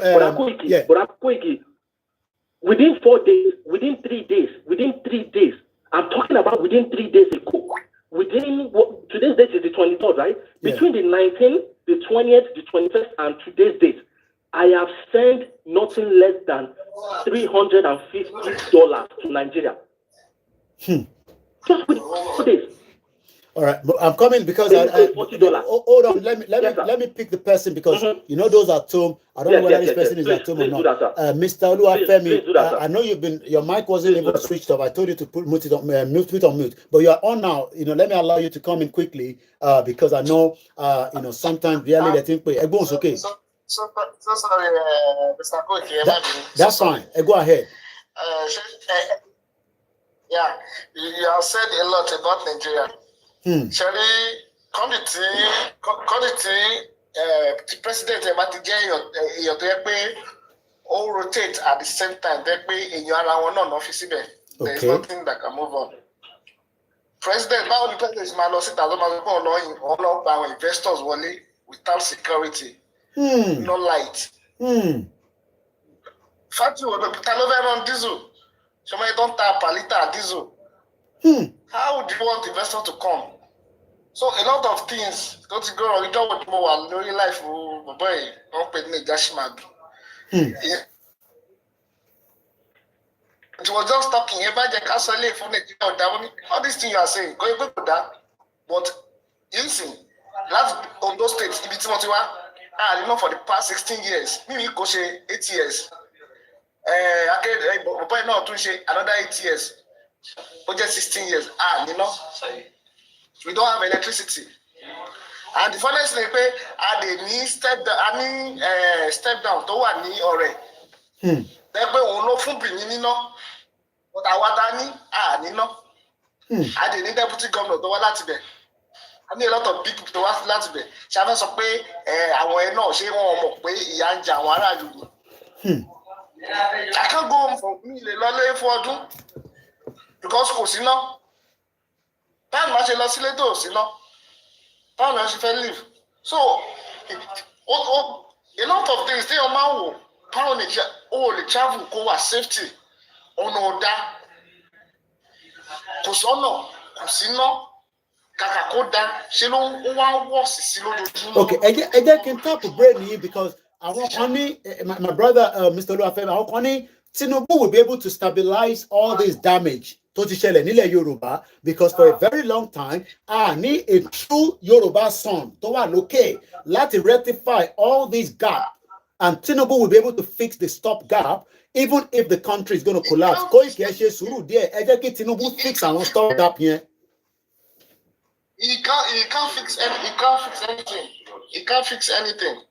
He can't fix anything. But sorry for coming in. I want to add a little bit in what my brother said. Sir. Yeah. I want to add a little bit with what my brother said. You see, what my brother said right there is 100% fact. Tinubu cannot do anything. And when we take a look at it, this is not all about Yoruba alone. We are talking about a nation. A nation is consists of everybody. It is not just us. It is everybody. Tinubu have to worry about everyone, not just Yorubas. So how? Bó lè dọ́gbọ́n kó máa bá àwọn gómìnà tí wàá sọ̀rọ̀ lẹ́yìn kó máa dọ́gbọ́n wọ́n lè ṣe yẹn kò níyàn ní wá sí public làwọn èèyàn sọ fún wa pé Koiki ṣe sùúrù ariwo yín ti pọ̀ jù lórí social media. Ẹ jẹ́ kí Tinubu máa dọ́gbọ́n lẹ́yìn. Yorubas are not the owner. Yorubas are not the owner of Nigeria, so Tinubu cannot do that. The Hausas, yes, they can do it because Buhari did it. Okay. So again, Mr. Yorubas are not the owner of Nigeria. So when we talk about the electricity, for example, now, should Tinubu only make any changes to first stabilize having at least 12 hours non-stop, to about 24 hours? I'm sure he can be able to do certain things around that. Yes, he can do something about that, Mr. Koiki. But the first question I want to ask you as well, Brother Koiki. Yeah. The first question I want to ask you also, Brother Koiki, is that I mean, I don't know, maybe it's 100% fact, but a lot of people say it. Nigerians are giving Benin Republic like Cameroon, all these countries and all this. Yes. So, okay. Who are the people benefiting the money from that power supply? Has anybody ever asked that question? Corruption náà ni gbogbo owó yẹn kò padà sí government. So Tinubu ti lọ gbé Kàdóso wọ́n ní Kàdóso orí ẹ̀ pé gan àti Wálé Ẹdun àwọn máa ṣe auditing gbogbo problem yẹn. Yes, exactly. Those individuals don't benefit that wealth. They will never let make it happen. Will never make it happen. Tó bá tẹ̀jẹ́ kó wá pùn wọ́n á ní sùúrù kí Tinubu fi ṣe tán ni tí Tinubu wá rẹ̀ ti ṣe tán. Power yẹn ti padà sẹ́yìn why dẹ̀ tún kọjá because gbogbo ẹni tí you go back to the same problem. Yes. The same setting. Wow. The more you look, the less you see in Nigeria. The more you look, the less you see. Mo fún illustration kan mo ní ọmọ ìkálẹ̀ ni mí. A ní step down sí ọ̀rẹ́. Mo gbádùn yìí bẹ́ẹ̀ ni ẹ sọ bẹ́ẹ̀. Àti kò ní ná adé generate ná fún mi. No ẹ jẹ́ ń gbọ́ yín dáadáa. Àwa la ni náà yẹn ní kárẹ̀. Ẹ̀kọ́ wa ní sọ́sọ̀ ẹ̀ mo wà kótó mo wà. Àwa la ni náà ilé wa náà ṣe step down yẹn sí. Wọ́n wá látọ̀dọ̀ wa yẹn wọ́n wá ń gbé náà yẹn lọ sí Benin lókè lọ́hùn. Àwa tí iná yẹn ń kọjá látọ̀dọ̀ ẹ̀ kò wọ̀ fún níná. Àníná 16 years now 16 years ọmọ tó bá bí tó bá pé 16 years ó yẹ kó tún máa wà ahead láti parí secondary school. Iná nẹ́bà ó máa sáré ni. Ẹ̀gbọ́n yẹn èyí náà mo fẹ́ bá wí Olúfẹ́mi lórúkọ yín. Ẹ̀yin tẹ́ jẹ́ ọmọ Oǹdó fẹ́ ọ̀jì kankan fẹ́ sùn kankan. Ẹ̀yin tẹ́ jẹ́ ọmọ Oǹdó tẹ́ wálé àti bẹ̀rẹ̀ wọ́n tó bá ń bọ́. Ẹ ní láti start revolution láti bẹ̀ yẹn. And I will give you the reason. Part of the reason is the statement I just made. you have a power supply, but you are not giving light for good 16 years. And then one day, ẹ gbọ́dọ̀ pé ọmọ kékeré àdúgbò wọ́n lè mọ ìṣòro. Ẹ gbọ́dọ̀ pé àdúgbò ẹ̀yin tẹ́ wà lórí Instagram Ọláyọmí, the battery is going down, so ẹ máa ní láti lọ join platforms tó kù. We have multiple platforms, so ẹ lọ join tẹ́ bá lè join. I'm going to end this one. We're live on other platforms, so ẹ lọ join here because we're going to end this one. Ọláyọmí Koiki, ẹ má bínú, ẹ lọ join wa lórí the other platform. Mo ń gbádùn yín, ẹ̀yin méjèèjì tẹ́ wà lórí that section yẹn, mo ń gbádùn yín lọ. Ẹ̀gbọ́n Olúfẹ́mi, Akérèdọ́lù sì, ó ti ń sìnkì sí, ó ti lé ní abẹ́ní months. Kọ́lọ́n tẹ̀ fún lálàáfíà báyìí. Exile ní outside the country. So ó ti yẹ kí revolution kó ti bẹ̀rẹ̀ látàdúgbò yín níbẹ̀ yẹn. Kí ló dé tó ṣe dáhùn wà fún wáìsì ẹ̀? Ẹni sùn kí ló dé tó fún yín wáìsì ẹ̀? Ṣé tí rí ọ̀rọ̀ tó wà lẹ́yìn yẹn jẹ́ ká máa sọ ọkọ̀ fúnra wa, ọ̀dọ́ ni wá, ẹ lè jù mí lọ, mo lè jù yín lọ. Ṣùgbọ́n tá a bá ti fi ọwọ́ agbára bọ gbogbo ọ̀rọ̀ wa kò ní lójútùú. Ṣé ti yẹ yín? Tá a bá ti fi ọwọ́ agbára ọ̀rọ̀ ara wa. Àti wà one chance nílé báyìí o. Àti wà ní one chance gidi o. Àti wà ní one chance. Let me allow you to go ọ̀rọ̀ ọmọ Ọ̀rúnmìlà because maybe somebody else want to call in. Yeah, thank you so much. All right. For your program. Yes, sir. Bye for now. So mo ń gbádùn yín o, ẹ̀gbọ́n mi Olúwafẹ́mi, ẹ̀ ń sọ̀rọ̀ yẹn lọ, mo ń gbádùn yín. So ní ìkálẹ̀ ọ̀dọ̀ yín ni step over wà, mo ń gbádùn yín lọ. Ọ̀rẹ́ ló wà. Okay, yeah. But àyíkálẹ̀ àti owó tó yẹ pé àwa la ní bẹ̀ àní lọ fún 16 years now. That's a sad situation. Okay, wá sọ fún mi. Mo kí ẹ̀gbọ́n mi Ṣẹ́gun ọ̀nà. The first company tó bí tó ti ṣe glass, Olùwà glass. Olùwà glass. Mo ti gbọ́ lùwà tẹ àbí ìtẹ̀ mọ́ bẹ̀ mo ṣáà máa ń gbọ́ tó máa ń sọ pé Olùwà glass. Ṣé ìgbà tí mo ṣe wà ní school mo mọ àwọn èèyàn tó ṣiṣẹ́ bẹ̀ tó ń sìn ó ti shut down. Yogi Giant, shout out. For many years.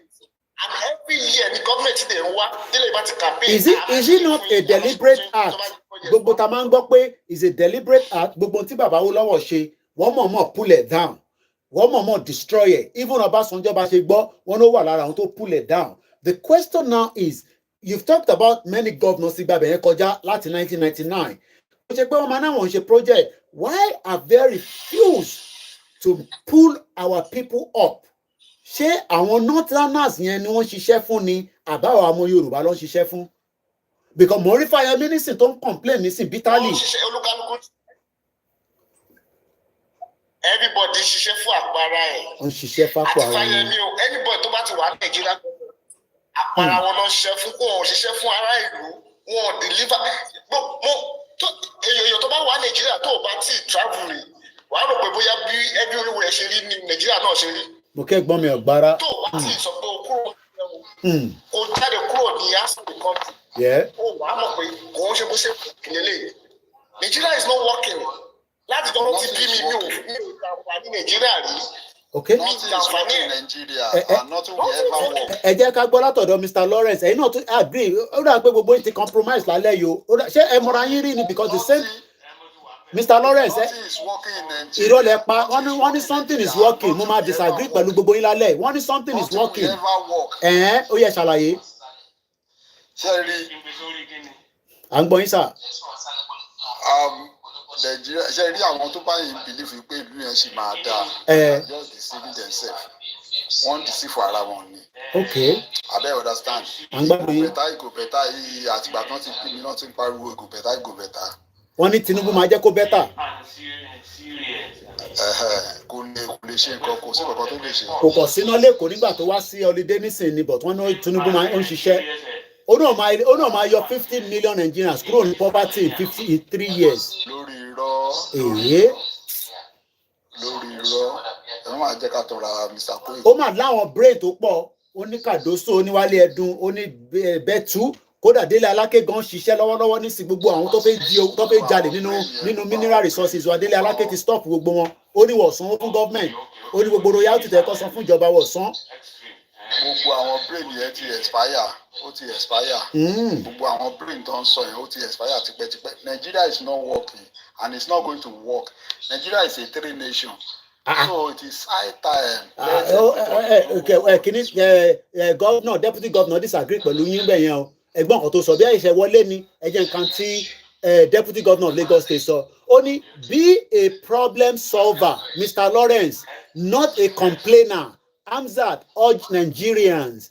Dr. Kadri Obafemi Hamzat, the Lagos State Deputy Governor, has urged Nigerians, gbogbo wa pátápátá, to desist from complaining but help in providing solutions to national issues to collectively build the Nigeria of our dream. Hamzat give ele nígbà tó ń bá wọn Ansarudeen Society of Nigeria sọ̀rọ̀. Ó wá ní he stated that nations are built by people. Mr. Lawrence wọ́n ní nation ìlú wọn máa ń build àwọn èèyàn ló máa ń build ẹ̀ èèyàn bíi tèmi àti tiyín. Lórí irọ́ ni lórí irọ́. Bẹ́ẹ̀ ṣe wà yìí kí ni Nàìjíríà ṣe fún yín. Èmi ti sá kúrò Nàìjíríà láti 1998 ìyá mi ti sá kúrò láti 1990 so àwa méjèèjì sá kúrò. A citizen of a country ó yẹ kéèyàn máa enjoy nǹkan one or two things. Ìbá ní Nigerian passport ṣáà ní Nigerian passport ni àti àwọn ta travel lákọ̀ọ́kọ́ ṣáà ní Nigerian passport ẹni tó bá ti gba American passport. Èèyàn sweat kó tó gbà ni. Èèyàn sweat kó tó gbà ni. Èmi ò tẹ́ wọn bọ́ ṣe gba tèmi dáhùn pé mo gbà ni. Bó ṣe wà lẹ́yìn báyìí ẹni tó bá fẹ́ gba passport tí ó bá ní bíi 40,000 ju 40,000 lọ kò lè rí gbà. Kódà o gbọ́dọ̀ ní £100 extra gan tó máa san fún wọn kó tó gbà níbí báyìí náà. Ọ̀dọ́ wa tó dọ̀dọ̀ àwọn immigration wọ́n ti sọ pé question bá báyìí pé kò dáhùn dáadáa wọ́n ti ní kó lọ mú 50,000 wàá tún lọ mú wá. Wọ́n mọ̀ pé àwọn èèyàn fi jápa ni àwọn náà ń take advantage. So ẹ má jẹ́ ká tán ra wa ẹjọ́ ṣe rí èmi gẹ́gẹ́ bí èèyàn kan mo ti lose hope lórí ìlú tó ń pè Nàìjíríà. Mo ti lose hope. Tí Tinubu wà níbẹ̀ lọ́wọ́lọ́wọ́ báyìí. Mi ò kí ń ṣe ọmọ 40 mọ́ so mo ti lose hope. Ìgò bẹ̀tá àtìgbà tán ti bí mi náà ti pariwo ìgò bẹ̀tá náà. Ìgò bẹ̀tá ó dà. Ọdún wo ló fẹ́ bẹ̀tá? Ọdún wo ló fẹ́ bẹ̀tá? Ó dà. Ibi tó yẹ kán ti bẹ̀rẹ̀ wọ́n bẹ̀rẹ̀ láti bẹ̀. Ibi tó yẹ kán ti bẹ̀rẹ̀ wọ́n bẹ̀rẹ̀ láti bẹ̀. No. Wọ́n lọ mú látòrí ni nǹkan tó yẹ kán mú láti ìsàlẹ̀ kò sí identity. Ó dà mò ń bọ̀ ẹ jẹ́ ká gba kọ́ọ̀lù yìí. Ẹni sùúrù ẹ̀gbọ́n ẹ bá ṣe wà lórí ètò easy. Ẹ̀gbọ́n sókè. Ẹ̀gbọ́n sókè ẹ máa sọ̀rọ̀ lọ ẹ bá mute ẹ̀gbọ́n mi Lawrence ẹ máa sọ̀rọ̀ lọ. Easy máa sọ̀rọ̀ lọ à ń gbọ́ yín. Alright, ẹ káàsán ẹ kálẹ̀ ẹ̀kọ́ ọ̀lẹ́ everywhere ẹ bá wà Easy Dollar straight from Miami. Òun kò ní contribute sí náà tó pè láti yẹn tó sọ̀rọ̀ ní fídíò tó play yẹn àbí soundtrack tó play pa sí Tinubu. Ọmọ máa yẹn rí nǹkan tẹ́mi náà rí torí ẹ Tinubu ò náà ń tẹ̀ láti ṣe fún ọmọ Yorùbá. Ẹ̀yọ́ ọmọ Yorùbá ẹ jí kẹ̀kẹ́ bá túmọ̀ máa yẹn ti cash in out ẹ gbà bẹ́ẹ̀. Ẹ̀yọ́ ọmọ Yorùbá ẹ jí o ti lọ yáwó o dẹ̀ bá pín fún àwọn individual tó bá pín fún. So tẹ bá ti gbọ́ pé ó ti ń dún nìyẹn ìgbowó ṣà ọ̀hún ọmọ bàbá dámì tọ̀dọ̀ mi Ọlọ́run ikú ò ní pẹ́ o ti sọ̀rọ̀ tán nǹkan tó máa ṣe náà la máa ṣe o ti sọ̀rọ̀ tán 3 years ago ó ní a máa kanlẹ̀kùn àwọn ilẹ̀kùn àwọn ọba yẹn ní adé máa lọ kanlẹ̀kùn wọn ní pé wọn náà fẹ́ gbọ́ ni ọmọ gbọ́ father by force tàbẹ́ ẹ̀yin ọba àwọn ọmọdé mọ́ a lè sọ̀rọ̀ going to 60 years old ṣé ká má sọ̀rọ̀ mọ́ ni irọ́ o a má sọ̀rọ̀ o ẹ̀yin ọba tẹ́ bá lè help wa a máa kanlẹ̀kùn yín ni ó ń bọ̀ a máa kanlẹ̀kùn yín ni gbogbo ọmọ Yorùbá a máa kanlẹ̀kùn yín ni ẹ̀yin ọba yẹn tẹ́ fẹ́ dá lóhùn àní ebi ń pa wá wọ́n ń pa wá everyday ẹ̀ fẹ́ ṣe nǹkan kan ògè ẹ̀ rí gbọ́ KOIKIMEDIA àdínní máa pé tó lọ ọmọ Yorùbá love you. Easy nìyẹn láti Miami. Ẹ̀gbọ́n mi Lawrence ó dà ń pé ẹ̀ ń bínú ni ó dà ń pé ẹ̀ ń bínú sí nǹkan kan bóyá ẹ̀yin àti Nàìjíríà ti fà kankan ẹ ti fà lọ fà bọ̀ bí ẹ fẹ́ gba kọ́ńtrátì kan tẹ́ ẹ gba kọ́ńtrátì yẹn lé lọ́wọ́ Lagos bí ẹ lọ́wọ́ Ogun State ẹ wá sórí social media mi ẹ wá fi máa gba sí fún wọn ẹ fi Tinubu sílẹ̀ Tinubu ní ọmọ Ògìndé yìí ṣe bẹ̀bẹ̀rẹ̀ àti gbélẹ̀kẹ̀ sí di Tinubu báyìí gbogbo wa ń wò lẹ̀kẹ̀ yẹn báyìí ilẹ̀kẹ̀ yẹn lọ báyìí ó ń lọ báyìí ó ń lọ báyìí ó wá ní ká ṣe sùúrù. Ilẹ̀kẹ̀ wà lọ́wọ́ wọ́n ti jálẹ̀kẹ̀ Wọ́n ti já. Ẹ má yẹ káwọn ọmọ APC gbọ́n tá à ń sọ yẹ wọ́n máa bínú sí mi gan ni wọ́n ní Koiki ìwọ ló ń tọlọrẹ́tì gbogbo ìwọ ló ń fáwọn èèyàn láyé kan máa wá sọ̀rọ̀ lórí platform ẹ̀ wọ́n ti block iṣẹ́ wọn kí n bá lóye ẹ̀ nílò sọ̀rọ̀ lórí iṣẹ́ wọn kí n bá lóye o. Ó ti wọ́ sínú òkun Mr. Koiki. Ẹ pè wọlé ẹ̀gbọ́n mi jayajaya nọ́mbà yẹn náà ni nọ́mbà tẹ máa ń send message sí ẹ pè wọlé ẹ̀gbọ́n Lawrence ẹ ń bínú jàre ó dà pé ẹ ń bínú sí Nàìjíríà ni ẹ jẹ́ ń bá yín bẹ Nàìjíríà náà ẹ jẹ́ ń bá yín bẹ fún Nàìjíríà náà ẹ ló ń bẹ̀ yín fún Nàìjíríà lọ́wọ́lọ́wọ́ wọ́n ní ẹ rántí orin kan tó kọ ní Andrew no check out o Nàìjíríà go survive. Àwọn tó bá yìí sọ pé wọ́n Nàìjíríà àwọn tó bá yìí sọ pé wọ́n Nàìjíríà ikú máa pa gbogbo wọn ni. Èpè kẹ Christmas dé tán ẹ má ṣe pé náà ẹ má ṣe pé. One Nigeria is a scam. It's a scam, capital scam. Capital scam. Mr. Koiki, ẹ jẹ́ ká ti ibi ìṣáná kíyèsí òkun. Àwọn Yorùbá dé pẹ̀lú òwe. Hausa ò nífẹ̀ẹ́ Yorùbá. Hausa ò nífẹ̀ẹ́ Igbo. Ṣé pé gbogbo àwa suspicious of each other? Kílẹ̀ wá ń sọ. Ẹ ti sọ̀rọ̀ yẹn débi tí bọ̀bọ̀ kan tí ó kọ átíkù ní 2017 ẹ jẹ́ ká kan tó sọ. Ṣebí mi ló kàn ló wà ń bẹ̀ tó kó àwọn ọmọ Yorùbá síbẹ̀ yìí kò ṣe kó àwọn ọmọ Igbo síbẹ̀. Kò lè kó àwọn Igbo síbẹ̀ tó bá jẹ́ yìí náà ni ẹ máa kọ́ ọmọ Igbo síbẹ̀ ṣé ẹ fẹ́ ọmọ Igbo jẹ́ chief of staff nígbà tí Fẹ́mi Gbàjàbíàmílà wà níbẹ̀. Irọ́ àjẹ́ kí Igbo máa wà pẹ̀lú wa ni àdẹ̀ nífẹ̀ẹ́ wọn àjọ máa lẹ̀pọ̀ ní forever. Ọmọ 42 years ni Buhari fi ṣe EFCC chairman tó ti kówó jẹ ní ọmọ yẹn ò lè tó ṣùgbọ́n títí tó máa fi kú. Ṣé ń gbọ́ ìtọ́ni pọ̀ àti CBN pé Buhari gan kọ́ ló sáìnì kọ́lọ̀ redesign owó àní Nàìjíríà wọ́n ti gbé wa lórí cruise a ti wà lórí cruise ní Nàìjíríà. Ọmọ yẹn ò lè tó ṣùgbọ́n títí tó máa fi kú. Kábíyèsí Elédùmarè. Ọmọ kékeré bá wà yẹn kò lè tó ṣùgbọ́n. Wọ́n dẹ̀ ti fi sílẹ̀ báyìí wọ́n ti release ẹ̀. Ṣùgbọ́n wọ́n ti release ẹ̀ gbà tó. Sultan Sokoto ti dá sọ̀rọ̀ ẹ̀. Ààrẹ ní dá sọ̀rọ̀ Emefiele báyìí. Wọ́n tún celebrate nígbà tó ń release ẹ̀. Àbẹ́ ara àwọn ọmọ àtìyàwó ẹ̀. As at today Emefiele ń sìn wọ́n ní $543 billion $5 billion lówó tó ń sọ fún wọn ó ní different account sí UK America China. Kí la wá ń sọ ẹ wá sọ pé ìlú máa dà ṣẹlẹ̀ ni CBN governor tó ń ṣe ìgbésíbẹ̀ ṣe wọ́n ti sọmọ ẹ sí. Àwọn ta Amẹ́ríkà ti bínú tán lálẹ́ yìí o ẹ yẹ ká tún lọ sí Amẹ́ríkà ẹ ń bọ̀ Mr. Lawrence Mr. Lawrence ẹ ní sùúrù ẹ̀yin àti Nàìjíríà ti bínú ẹ ṣe sùúrù mo ò ní jẹ́ kẹta ẹ má sá lọ Mr. Lawrence ẹ ṣáà mute síbẹ̀ because ẹ má ṣe pé ẹ jẹ́ mute yín àná ẹ má ṣe pé inú ọdún tuntun la fẹ́ wọ̀ yìí èpè mi ti báwo ó dàgbẹ́ ẹ fẹ́ gba contract kan tẹ́ rí gbà bí ayàwó yín dẹ̀ lọ gbà ní gbogbo ẹ̀ náà la máa yanjú lálẹ́ orí ètò yìí náà láti máa yanjú ẹ̀ because mo fẹ́ ránṣẹ́ sí Ṣèyí Tinubu gbogbo kó bá mi bẹ̀ yín Mr. Lawrence èpè tẹ́ ń gbé wá lálẹ́ yìí ti pọ̀ jù ẹ ṣe sùúrù díẹ̀ ẹ bá ń gbóhùn sókè láti Amẹ́ríkà.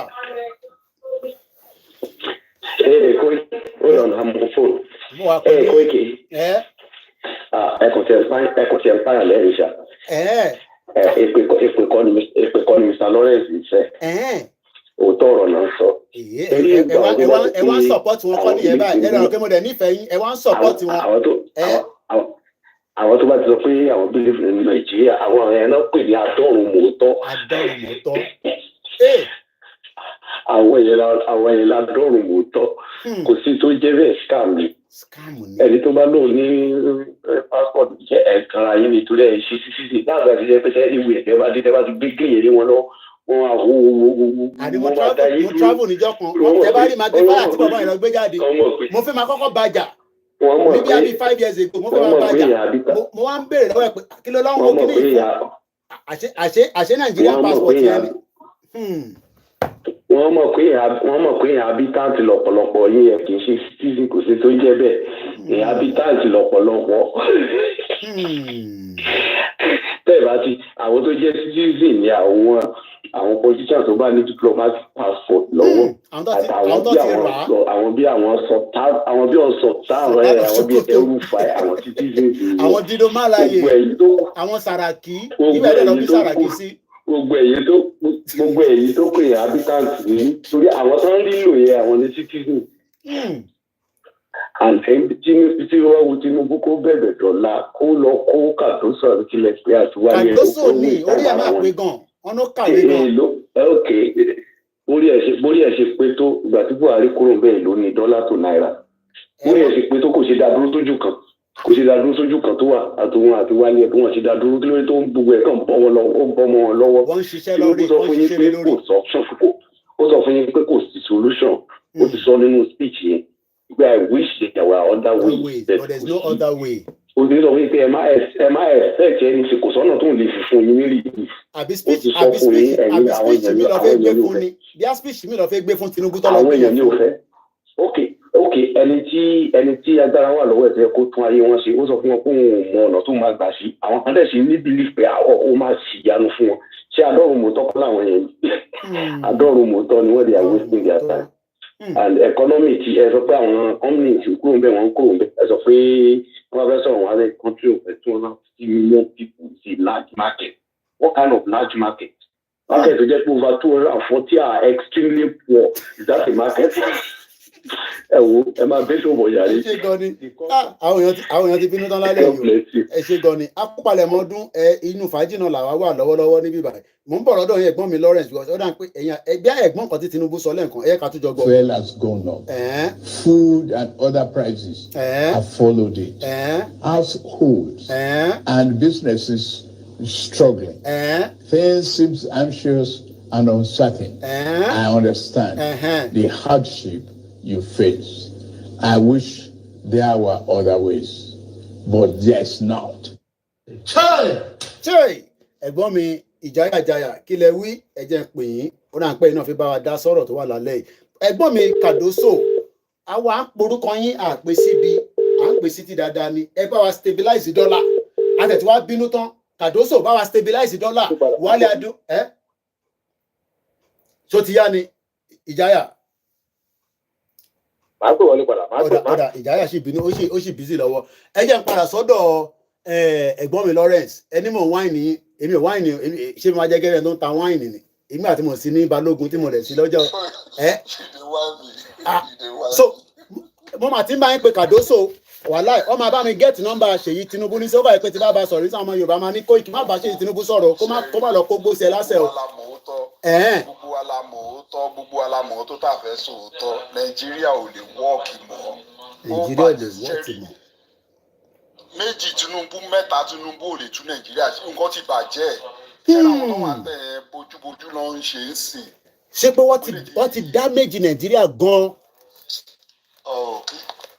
Mo ní nǹkan ti bàjẹ́ ókè as at today yìí sì báyìí ẹ máa gbọ́ bí tán ti gé orí èèyàn ní Nàìjíríà wọn. Àní wọ́n ní Bọ̀nú a sì sọ kọjá nísìn tẹ́rọ́rìsì wọlé sí police station tó pààyàn dànù tó gbé mọ́tò lọ ó dẹ̀ gbé bọ́n lọ.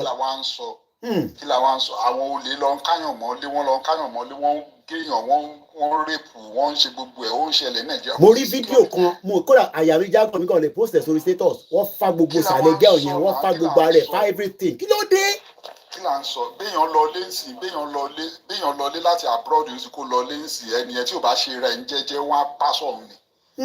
Because kò sí security Nàìjíríà lèèyàn ti máa lọ téèyàn ti ń sùn tí ò gbúdọ̀ fojú méjèèjì sùn tí ò gbúdọ̀ di ojú méjèèjì wàá di ojú kan ni wàá máa fojú kan wọ ẹgbẹ́. Bọ̀ ṣé kò ṣe pé torí àwọn àtàwà níta la ṣe ń complain báyìí àwọn tó wà nù lé ṣé the same feelings làwọn náà ń rí àbí bẹ́ẹ̀ kọ́. Let me tell you one thing ṣe rí ẹni tí ò bá yìí jáde kúrò Nàìjíríà inú òkùnkùn ló ṣì wà. Èmi tí mò ń bá yín sọ̀rọ̀ ìgbà tí mo wà nílé mò ń gbé báìbù káàkiri ni. Mò ń gbé báìbù káàkiri ńgbà yẹn ni ìgbà tí mo délé mo wá rí pé ẹ̀tàn ní gbogbo ẹ̀ wọ́n fi ń tàn wá ni. Wọ́n fi ń kó wa lómi ọbẹ̀ jẹ ni iṣẹ́ rírì religion pẹ̀lú nǹkan tó pa Nàìjíríà níbi tí Nàìjíríà wà. Ọlọ́run àtọ́jọ́ tí Nàìjíríà ti ń gbàdúrà pé kọ́ Ọlọ́run fún wọn lólórí tó dá olórí burúkú Ọlọ́run fún Nàìjíríà. Abẹ́ understand olórí burúkú làwọn olórí tí Ọlọ́run fún Nàìjíríà. Olórí burúkú gbogbo wọn ẹ wo Buhari tó ṣe ọdún mẹ́jọ tó ṣe wà ń sọ pé I'm sorry ó ní my cow is easy to control more than Nigeria. Ó na difficult ni ó ní Nigerians are difficult people very difficult people. And this the same person tó jẹ́ pé wọ́n campaign gbà yẹn against bóyá Goodluck Jonathan náà débẹ̀ ó kówó tiẹ̀ jẹ ṣẹ́ kò séèyàn tó lè wọ́ọ̀dì Goodluck Jonathan sí owó tó kó jẹ gan-an ó ju ti. Rí nẹ́rò ni àbí kí ni yẹn jẹ́ lórí Twitter ó máa ń ṣe fàájì gan ni ó tẹ̀ ń tẹ̀ sí everybody lójú báyìí ni àwọn tó ń ṣe obedient tó ń tẹ̀ sí bọ̀bọ̀ former kìíní Jonathan ó ti jẹ́wọ́ gidi kí ló ń jẹ́ ẹran mi ló túkọ̀ ẹ̀ ìgbà Jonathan yẹn wọ́n ṣí vote gidi ni o àwọn PDP ẹ bá wèrè ni wọ́n jẹ gbogbo ẹ̀. kò sí èèyàn kankan tó bẹ́ẹ̀ tó lè wọ́ọ̀dì ẹ̀ ń sìn kan sọ. Dr. Benjamin Mokinsa. kó wá àkáǹtì kó wá ṣe akátàbí kó wá. Rẹnu Ọmọkèrè bẹ́ẹ̀ ni ẹ ṣe gan ni ojoojúmọ́ ló ń bá wọn obedient jà ló ń bá Rufai jà lórí social media àwa máa ní ẹ tó bá fẹ́ ṣe business owó tó wà lọ́wọ́ ẹ̀ kò ń ṣòwò kékeré ó ti jẹun sókè gan wọn àti Ruben Abati gbogbo wọn ti jẹun gan. ẹ mọ̀ nǹkan tí Rẹ́nà Ọmọkèrè fi ń tákù Òbí ní pé ìgbà tó bí jẹ gómìnà ní Anambra ó dì pẹ̀lú Rẹ́nà dẹ̀ ti fáwọn yìí pé níṣojú ayé òun kọ́ ló ṣe máa di president. bẹ́ẹ̀ ni Manchester ló wà kò tẹ London ló wà Manchester ló wà ní Rẹ́nà yẹn wà a ti ralé ẹ̀tàn ní London ní Manchester àwa tá a dẹ̀ ṣe ń sanwó lé ní ìgbà ìkọlọ̀ kó ṣàánú wa àwa wà lórí social media a máa sọ wọn pé Nàìjíríà máa dà bàbá wèrè. yes òun ló fi ń tákù Òbí dọ̀là tó ní kì í ṣe olójú ayé òun ni Òbí ṣe máa di president. mo rí brother kan náà ó ti tákù mi rí nígbà tá a bẹ̀rẹ̀ ìrìn àjò yìí tí mo ní a máa lọ ṣe kinní kan sí Nigerian High Commission kó tó di pé bàbá kí tó yẹ pèpè náà Koiki ò nídìí gbogbo yẹn wọ́n ń pè ní Káyọ̀dé Ògúndámisí tẹ bá rí nǹkan tó kọ lórí Tinubu níjọ́ ni tí mo kà lórí mo ní ṣé bá ń sọ fún gbogbo yín. mo rí màá yẹn náà mo máa ń. Káyọ̀dé Ògúndámisí yẹn tẹ bá rí bó ṣe tákù Tinubu gbogbo wọn ń tákù Tinubu nísìn nígbà táwa ń sọ pé election kan ló yẹ kó jẹ́ priority wa nísìn kí gbogbo ọmọ Yorùbá ká come together ká bára wa sọ̀rọ̀ bíi tọmọlúàbí ká béèrè ẹ̀tọ́ wa ká lọ kólúkálukú máa lọ́nlọ́ ẹ̀ kó má dìjà àwa ló ń tákù àti gbowó wọn náà wà la fẹ́ da Nàìjíríà rù ó dà. àwọn èèyàn ń párò fún December yìí sí àwọn èèyàn ń párò lé ní sí. ẹ̀gbọ́n kan tí ọmọ brother wa sọ ó náà ti send $350 within 3-4 days báwọn èèyàn ṣe ń fàwa náà làwa náà ń já sílé olúkálukú ló ń send ẹ̀ yẹ mò ń gbọ́ ẹ tíjẹ bàbá. $20,000 or $50,000 ní ẹ̀dí ẹ̀kọ́ ṣíkì kọ́ $20,000. 20 or 50,000. Oda, ẹ jẹ́ kí n fún gbogbo wa ní some the latest ìkọ̀kọ̀ ṣe gbogbo ilẹ̀ wa lórí backup channel wa so ẹ jẹ́ ká gbọ́ gbogbo àwọn fídíò kéékèèké they are just under 60 seconds mo bẹ̀ àwọn ọmọ mi gan mo ní kó wọnú gbòòrò lọ ẹ lọ máa bá a béèrè 1 or 2 things so ẹ jẹ́ ká mute ẹ̀yin tẹ́ wà lórí ẹ̀ pẹ̀lú wa ẹ jẹ́ ká jọ gbọ́ gbogbo ilé just for the next 3-4 minutes kákọ̀ fi wo kí ló ń ṣẹlẹ̀ nílé ṣé Koiki ń parọ́ ni ẹ jẹ́ àkọ́kọ́ bẹ̀rẹ̀ láti bíbà ẹ̀. Rárá, ọmọ mi tó ti yó, ọmọ mi tó ti jẹ lórí ẹ̀kọ́ àti ọ̀tá wa. Ilé sọmọ. Ọmọ mi tó ti jẹ ní ìbò tọ́mọ mi tó ti yó mọ̀ lásìkò tá a wà. Ìyẹn tí mo ṣe pé oúnjẹ ò lọ déédéé. Ò lọ déédéé rárá kò sówó. Oúnjẹ àárọ̀ oúnjẹ ọ̀sán oúnjẹ ayé làbọ̀ fún àwọn ọmọ jẹ wá sí ìlú. Làwọn èèyàn ṣe ń sìn kò sóúnjẹ mẹ́ta mọ́. Nílùú ìbò sóúnjẹ mẹ́ta mọ́. Ok, ẹ jẹ́ ká tún gbọ́ the next one. Àwọn tó ń ta aṣọ lélẹ̀. Láìsí bá ti pọ̀ jù, wọn kì í dúró. So àrígbàjọ máa kẹsì láwa owó ìyẹn túmọ̀ mi pé òní ní ọjọ́ ọjà àmì ọjọ́ ẹ̀rọ. ọjọ́ ọjà àrígbàjọ. Ọjọ́ tẹ máa ń celebrate lèdè. Òní ọjọ́ ọjà. Àti jẹ́sù nísìn ó ti wá di gold. Bọ́ọ̀lù ọjà ṣe máa ń lọ generally. Ọjà yẹn ṣe máa ń lọ. Ọjà ò lọ bó ṣe jẹ́ kó lọ. Ẹ̀ka tún gbọ́ tẹlòmíì. Àwọn tó ń ta kí lélẹ̀ àwọn lè ń ta. Ẹni tó ń ta pọ̀mọ́. Èmi ò dáhùn pé pọ̀mọ́ kan tó wà tó ń pè ní pọ̀mọ́ Ìjẹ̀bú. Ẹgbẹ́ nǹkan tó sọ. But it's not 250. It's not 250. Look, she can't buy a one to for a whole ribbon. But that's 150, not 250. Ọjà yẹn ti wọ́n jù. Wọ́n fẹ́lẹ̀ tẹ́lẹ̀ wọ́n tọ́wọ́ ìfún ẹni say 75. And one is 9,000. 85. Ó pẹ̀ ti wọ́n di 10,000. Láṣẹ ìran ọwọ́ pọ̀mọ́ sí ìyẹn tó wà àwọn ọmọ tíjọba lè fẹ́ kọ́jọ kọ́ ẹ̀kún wa lórí ọjà yẹn. Gbogbo ọlọ́jà ní kíjọba kó ẹ̀pà wọn. Lórí láìsí náà.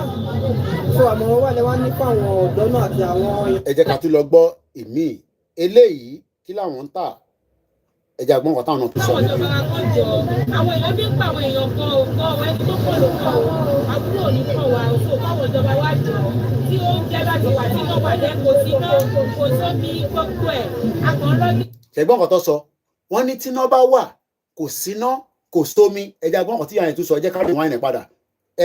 Àwọn ìyá tó ń ṣe make-up lé àwọn ilé tí bá jáde sádùúgbò mi nísìn àwọn èèyàn àwọn fine girls àwọn ìyá everybody tí ń ṣe kan náà tó ń ṣe kíní tó tún ti wọlé owó gidi ni ṣé tẹ̀wá rà àwọn Chinese yẹn nílùú yìí iṣẹ́ táwọn ṣe nìyẹn ìkan náà nǹkan kan nígbà tí mo wo background ibi tí àwa ti ń ṣe ìkan náà yìí àwọn páànù lé ìyá ti múlẹ̀ Yorùbá tí wọ́n bá jáde nísìnyí àmọ́ àwọn ọmọ yẹn àwọn ọmọ ó dà ọkùnrin gan máa lọ fáìlì kan náà tó máa ló fine àtọbìnrin àtọkùnrin àti everybody ẹja gbọ́n kan tí ìyá yẹn sọ again ẹja gbọ́n kan tó sọ ó yá ẹgbọ́n tún kéjà wa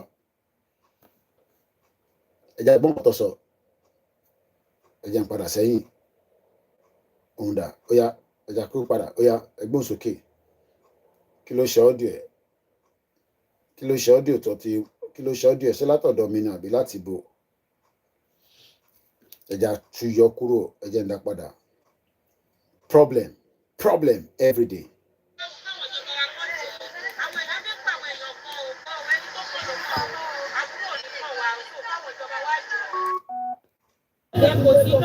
Kò sómi gbogbo ẹ̀ àkàn rọ́gẹ̀dì ní so. Wọ́n kàn rọ́gẹ̀dì. Ṣàánú wa nínú Nàìjíríà kọ́mọ ìkébi gba wa kọ́mọ ìkébi àjẹ wa wọ́n ní ká fóòtì fún wa fóòtì fún wọn. Ṣé ń gbọ́? Òun ni gbogbo ẹ̀rí báyìí so. Wọ́n ní kán fóòtì fáwọn wọ́n fóòtì fún wọn. Wọ́n ní kán fóòtì fún wọn wọ́n dẹ̀ fóòtì fún wọn. Ẹja tún lọ sọ́dọ̀ àwọn tó ń ta epo àti òróró ẹja gbọ́n kan táwọn náà sọ.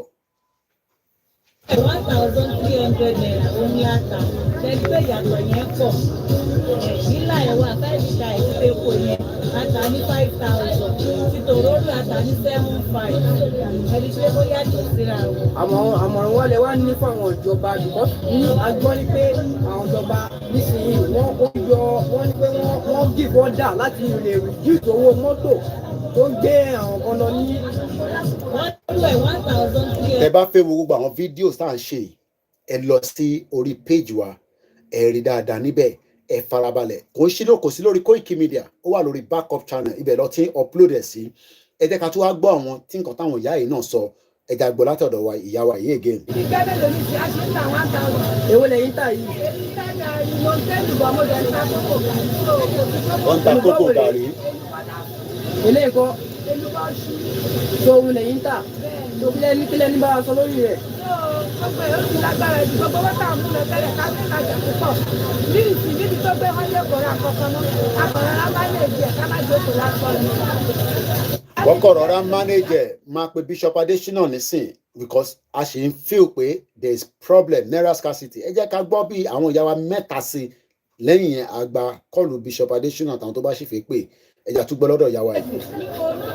àlè jẹrẹ ojú ọ̀nà òde àgbàgà gbogbo gbàgà gbogbo. ojú ọ̀nà ọ̀dà gbogbo gbàgà gbogbo gbàgà. ìjà ayé o ẹ bá wa lójú ọ̀nà ṣe o ádà fún yín o ọmọ tí ilẹ̀ ààyè o ẹ jọ̀ọ́ torí Ọlọ́run abẹ̀yìn ni wọ́n á lè rá gàrí jẹ àkókò òyọ́ mọ́ abáfọmọ lápòkò á ní màmá èmi ò yó ẹ jọ̀ọ́ tó.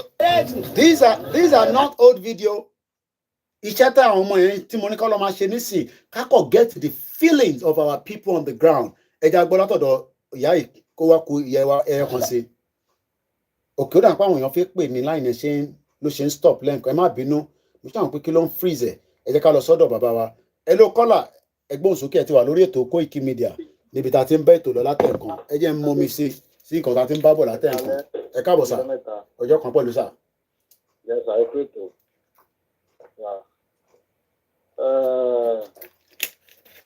Sẹ́rí ọ̀rọ̀ Nàìjíríà yìí. Ojú ṣẹ̀ṣẹ̀ ń ta wọ́n ni wọn ò tí ì mọ kankan. Ẹ̀yin ẹ tútù dé pẹ̀lú àwọn òwe yìí nísìnyí. Wọn ò tí ì mọ anything. Ṣébí ìgbà yẹn àwọn táwọn sọ fún pé ẹ má lọ dìbò ẹ má dìbò. Èébú náà mú wa fúngbà yẹn. Ipò mo sọ fún wọn ní sẹ́dọ̀ ní dìbò kí mo fẹ́ dìbò fún mi ò dìbò rí láti jẹ́ bẹ́ẹ̀ bí mi ò dìbò rí. So wọ́n ní ká lọ dìbò ní so kẹ́ni wá lè tọrọ láti sọ̀rọ̀ ọ̀rọ̀ wo lẹnu wá fẹ́ tó. wọ́n ní Tinubu ká dìbò fún Tinubu ni wọ́n ti dìbò fún Tinubu àgbà àwọn ìyá yẹn ń làmẹ́ǹtì báyìí ni wọ́n ń làmẹ́ǹtì burúkú ni. sọ́lé bàbá sì kan sọ̀rọ̀ sọ́lé sọ̀rọ̀ sí. àwọn ìyá yẹn ń làmẹ́ǹtì gbá ni o wọ́n ń làmẹ́ǹtì gidi. Tinubu ó wá sípò lánàá ó dá wàhálà lẹ́lẹ́kọ̀ọ́. bíi ti báwo wàhálà olótú dálẹ̀kẹ̀. bàbá mi kò nǹkan tí a fèsì lánàá tẹ bá mọ nǹkan tá a fèsì lánàá. ṣé ní tráfíkì àbí. ẹlòmíì bẹ́ẹ̀ ni nítorí pé Tinubu wá sípò Okay. Inú mi rírí ké president ìlú wo ni ti ṣe rẹ̀ kí president kan wọ̀ ìlú kan kó wà láàrin ìlú kí gbogbo ìlú dẹ̀ kí wà láàrin kó dẹ̀ dé báwọn aráàlú. Kí ló dé? Tẹ bá rí gbogbo inú Lẹ́kí lánàá Mr. Koiki kó dé kán sọ fún mi ní o mo wà nínú traffic yẹn ni o. Wow. Tẹ bá rí gbogbo inú Lẹ́kí gbogbo VI everywhere block pa ni. Torí president wà nílé. Mo kí àwa Ìyábọ̀ Òkè ẹ káàbọ̀ mà. Ẹ wá búlọ́ọ̀kì gbogbo ọ̀nà. Àwọn èèyàn ẹlòmíì aago méjì òru ló délé torí nígbà tí òun délé tiẹ̀ tán wàhálà yẹn ò kúrò lẹ̀.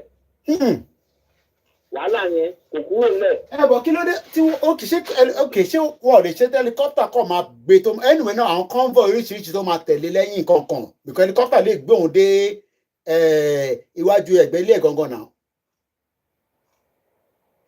Helicopter lè land ibi tó lè òun náà mo sọ mo ní but there will be so many other security vehicles tó máa tẹ̀lé as a president. Bẹ́ẹ̀ni tí helicopter bá lè gbé dé sílẹ̀ ní pé ẹnà pé ilé ẹ̀ fèsì express ó fèsì ojú títì ni so kò síbi tí helicopter kan fẹ́ land síbẹ̀ yẹn so àwọn náà dẹ̀ ní ẹ̀dẹ̀ mọ̀ wípé Tinubu ibi tó wá ń sìn yìí bíbà ọmọ wálé ni so wọ́n ní Tinubu ọ̀nà kó ló lè kó so wọ́n tẹ̀ wá ọba léwu ẹ máa ń gbé yẹn tó máa lọ pàdé ẹ̀ ní airport ni torí pé Tinubu wọ́n blọ́ọ̀kì gbogbo ọ̀nà pátápátá tó mọ̀ wípé àwọn mọ́tò lè gbà tán lè fi ṣe blọ́ọ̀kì àwọn tẹ́ bá rí èrò Mr. Koiki lánàá Mr. Koiki mo ń gbọ́ yín ẹlòmíì mi ti flight rẹ̀ lánàá tó lọ sí airport. Kábíyèsí Elédùmarè. Ọ̀rọ̀ tí wọ́n sọ ìṣòro sọ̀rọ̀ kékeré o. Irú ilé ayé wa lè lè bá. Tí ó mọ̀ pé tráfíkì wà níbi tó náà hàngì torí pé odidi èèyàn kan bọ̀ èèyàn kan pé sílùú nìyẹn. Ẹni tó dẹ̀ ń bọ́ tó bí àjẹ wọ́n yìí sí ẹlòmíì epo 4 lítà ló fi ń gbé mọ́tò rìn. Ṣé sífà bá dùn? Mo ń bọ̀ yín tẹ́wà lórí mixella mo ń bọ̀ wá kí dáadáa mo ń gbádùn yín ẹ̀gbọ́n mi. Nínú tráfíkì yẹn náà lè kó tán mọ́. Ẹni tó yẹ kó 5,000 tó yẹ kó epo 5,000 ẹ̀ kò ní 5 kilometre. Tó dẹ̀ mọ́lé jà rẹ̀ káàkiri nínú tráfíkì yẹn náà lè kó tán mọ́. Ìwọ ẹni tó dẹ̀ ń dáhùn láàmú ni ó dẹ̀ ti wọnú ilé tiẹ̀ lọ jẹ́jẹ́ láti nǹkan bíi 6 láti nǹkan bíi 400 lẹ́ àbí táwọn owó ló ti wọlé lánàá. Àwa táwọn ẹ̀ wá ń sọ́fà aráàlú ẹ̀fí àjẹwá ẹ̀yìn gọ́ọ̀mẹ̀ntì burúkú ẹ̀fí àjẹwá ẹ̀tún fi nǹkan bẹ́ẹ̀ tẹ́sí fún àlẹ́ ní jẹwá ń yá tó wá fi jà àtún sọ́fà fúnra ẹ̀tún wá fi jẹwá sí nǹkan gidi nìyẹn. Máṣe o àti wọ one chance báyìí o ilé lẹ́yìn wà báwo ni situation ilé ṣe rí nísìn ilé lẹ́yìn wà where you come. Condition lé ó ń burú sí ni kò sí pé ó ń reduce ó ń burú sí ni. Ẹ mọ̀ yí pé tẹ́lẹ̀tẹ́lẹ̀ tẹ́ bá wà ní ilé tí iléyá bá ń bọ̀ ẹ máa mọ̀ pé iléyá ń bọ̀ tí Christmas bá ń bọ̀ ẹ máa mọ̀ pé Christmas ń bọ̀ eléyìí kò sí sáyìn kankan pé bóyá kankan ń bọ̀ láti ìlú gbogbo ẹ̀dá ó dá when it's about to be ready let me know. Ó dà. Orí ó wà àwọn èèyàn náà ní Nàìjíríà tí wọ́n ti tún fowó ra owó báyìí. À ń gbọ́ bẹ́ẹ̀ náà the scarcity ti wà ńlẹ̀ scarcity. Nítorí ìṣẹ̀lẹ̀ ni mo sọ fún yín yẹn wọ́n ti fowó ra owó báyìí. Máṣe o. Àfẹ́gbà 20,000 wọ́n ti sọ fún àpò 1,000 náírà sún. Láti fi gba 20,000. Àwọn méjì pè ní 2,000. Máṣe o. Ó dà torí àsìkò ẹ jẹ́ ká fẹ́ lómi láyé ó tó jọ́ mẹ́ta ẹ̀gbọ́n mi Ṣákírù ẹ ṣé gan ni mo kí yín o. Mo kí gbogbo ẹ̀ tí ẹ bá wa dá sí màá gba kọ́ọ̀lù kan sí torí ọmọ mi ti wá ní dádì ẹ máa béèrè pé gbà ló máa ṣe tán ẹ̀wọ̀n ní the service mi so ẹ jẹ́ kí n gbé the last call ní bíbáyìí kí ẹ̀gbọ́n mi Lawrence bá mi dágbére fáwọn aráalé àti TJ ó kù díẹ̀ ká jẹ́ kí kọ́là ìsọ̀rọ̀ tọ̀nà ó yá ẹ bá gbóhùn sókè ẹ bá ṣe ní kíákíá ẹ̀gbọ́n mi mo ní dárúkọ yín ẹ gbóhùn sókè. Ok ẹ ṣe mo dúpẹ́ ṣe ń gbọ́ mi. Loud and clear. Hello. À ń gbọ́ yín dáadáa. Mo kí gbogbo èèyàn tí ó ń gbọ́ wa. Tó pọ̀ rẹpẹtẹ tí platform tó pọ̀ láti stream wọ́n ń gbọ́ yín káàkiri gbogbo àgbáyé ẹgbọ́n sókè. Lágbára lọ́wọ́ Ọlọ́run kò ní bàjẹ́. Láṣẹ Èdùmàrè. Ṣùgbọ́n lágbára Ọlọ́run yóò tún bàjẹ́. bí èpè ṣe wá wà lálẹ́ ìbáyìí kí ló dé mo ń gbọ́ yín ẹ̀gbọ́n mi. tẹ́ẹ̀rí lágbára lọ́wọ́ Ọlọ́run tó bá jẹ́ pé 500 naira ni wọ́n ra kóńgò gàrí ní ìsìn yóò di 2000 naira. èmi ò ní sàmì sí yẹn mo mọ bó ṣe fẹ́ rí lára àwọn èèyàn. tó bá jẹ́ pé 60,000 ni wọ́n ra ráìsì báàgì lágbára lọ́rùn yóò di 100,000.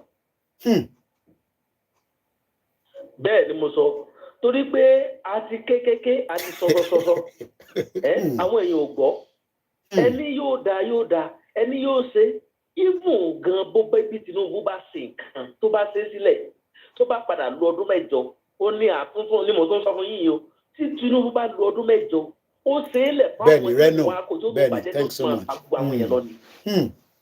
èyí táwọn Awólọ́wọ̀ ṣe lọ́jọ́ sí àná ṣé bí làwọn kan bàjẹ́ tí tójú gbogbo àwọn ọmọ tá a fẹ́ǹsẹ̀ bí lójú wájà yìí. àwa ń gbọ́ ìtàn yẹn pé bàbá Awólọ́wọ̀ ṣe báyìí ó ṣe báyìí gbogbo ẹ̀dẹ̀ ti bàjẹ́ lẹ́sẹ̀kẹsẹ̀.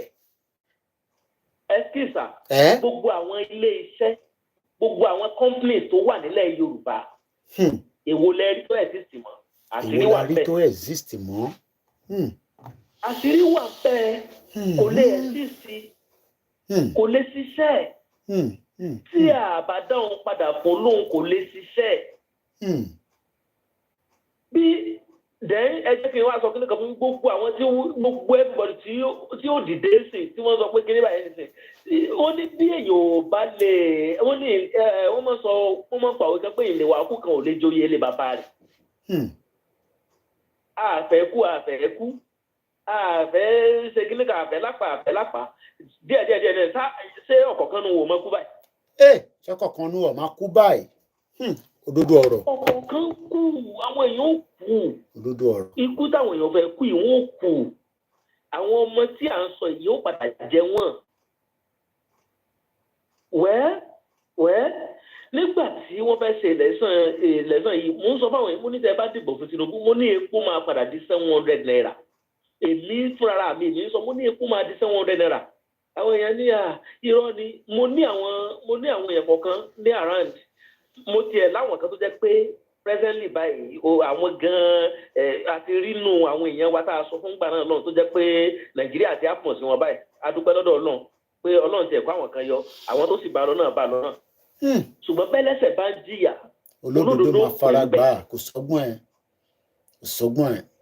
olọ̀rọ̀ tó wà nílẹ̀ yìí. ìdí tí mo fi sọ pé yóò dáa tí mo sì fi kò ní dáa òun náà ni pé àdúrà tí èmi ń gbà tí mo fi sọ pé yóò dá ni pé kí Ọlọ́run tètè gbé mẹ́sàáyà wa dìde kó tètè bá wa rú wọn sókè. kí wọ́n mọ̀ wo ti àwọn ẹ̀ka tó ọwọ́ ọ̀ka ti síwájú. ẹ wo gbogbo àwọn ọba wa ẹ wo gbogbo àwọn nǹkan tí ò tọ́ tí wọ́n ń ṣe fún wa ẹ wo gbogbo àwọn àgbààgbà ẹ wo ọ̀nà tí ò tọ́ tí wọ́n ń kó wa rìn.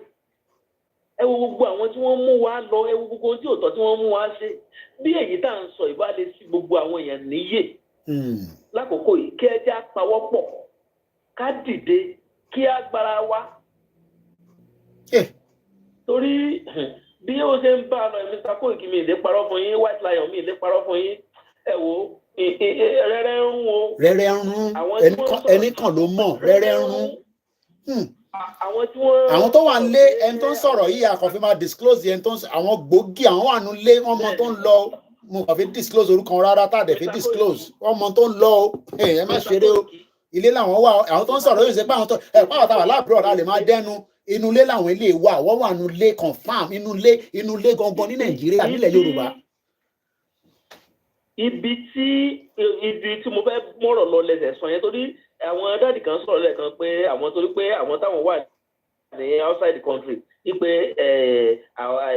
àwọn làwọn mọ pé tó ń ṣẹlẹ̀ bàbá rẹ́rẹ́ ń rún sà. rẹ́rẹ́ ń rún o.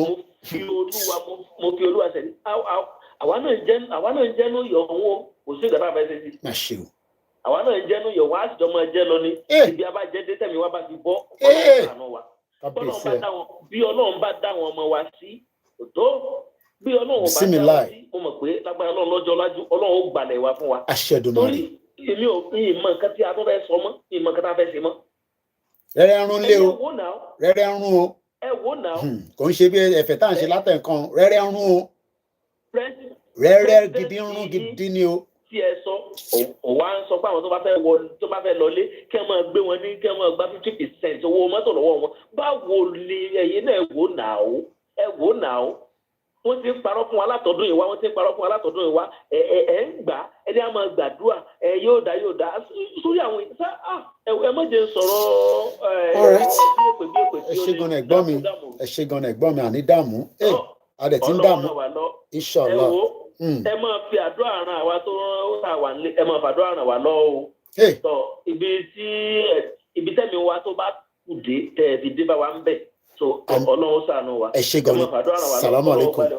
Àwa tá a wà nílé kì í ṣe pé kò ságbára ni kì í ṣe pé kò wù wá bí mo bá lágbára bí mo ṣe ń bá yín sọ̀rọ̀ bí mo bá lágbára bí mo ṣe ń bá yín sọ̀rọ̀ yín ti pa mẹ́límẹ́lí nínú àwọn olóṣèlú yìí ti pa mẹ́lẹ́mẹ́lẹ́ nínú àwọn olórí gbogbo àwọn olóṣèlú náà dúró àwọn náà ní àwọn tọ́ọ̀gì wọn ní gbogbo àwọn kìíní yẹn owó burúkú wà lọ́wọ́ wọn ẹni tó bá láyà ló lè fèsì wọn irú bàbá wa Ìgbòho tó ń rí tó ń ṣe Ìgbòho láyà ní ìdánwò yìí ń ṣẹ́kọ̀ kékeré nílẹ̀ Yorùbá àwọn òròyìn wọ́n ní àwọn eruku tó yẹ pé wọ́n bá tiẹ̀ jẹ́ lẹ́sẹ̀kẹsẹ̀ torí Ìgbòho tí gbogbo dúró sábẹ́ ni wọ́n wò wá báyìí pé ta ni ìwọ tó ń sọ̀rọ̀ yẹn ta ni Kóìkí yẹn bọ̀ wọ́n mọ̀ pé Ìgbòho ni Ìgbòho ló ń dùn wọ́n mọ̀ because irú àwọn báyìí nísìnyí wá ti wọ́n pé ta ni Kóìkí ta lélẹ̀ nílẹ̀ Yorùbá kò dẹ̀ yẹ kó rí bẹ́ẹ̀ náà ayé ká dúpẹ́ fún lóye o nítorí lóye tó gbé sórí tó fi gbé gbogbo asórí kọ́ bẹ́ẹ̀ Elédùmarè bá dúró tì ní o ìtàn fà yìí ẹtí gbọ́ tí Ìgbòho sọrí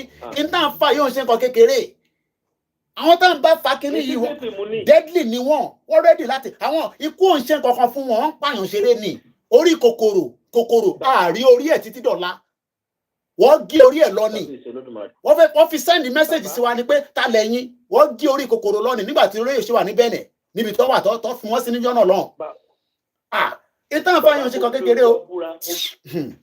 Bàbá mo fi Olúwa búra mo fi Ọlọ́run tó dọ̀run wáyé mo fi ṣe ẹ̀rí. Ẹ bá mi ṣe because ọmọ mi ti pè mí pé náà láti ṣe nǹkan kan so ìyẹn mo ṣe fẹ́ rọ́ọ̀ṣẹ̀ nísìn mo tún máa padà wá mo bá tún tó another 2 hours mo tún padà bọ̀ a máa ṣe mọ́jú ni mo tún padà bọ̀ ẹ lọ ra dé tẹ̀yìn tẹ̀ wá ń lé. Torí ọ̀rọ̀ Yorùbá yìí iṣẹ́ tí mò ń ṣe torí ọ̀rọ̀ Yorùbá iṣẹ́ tí mò ń ṣe mo fi Olúwa búra ó bọ́ mọ́ mi lọ́wọ́ mo fi Ọlọ́run ọba. ẹ ní láti fi Ọlọ́run gbogbo ẹ̀ làwọn mọ̀ àbẹ tó máa sọ pé kínní iṣẹ́ ta gbé dání wọ́n lé lómi kúrò níbi iṣẹ́ ló sọ̀rọ̀ Yorùbá nation wọ́n lé wọn kúrò níbi iṣẹ́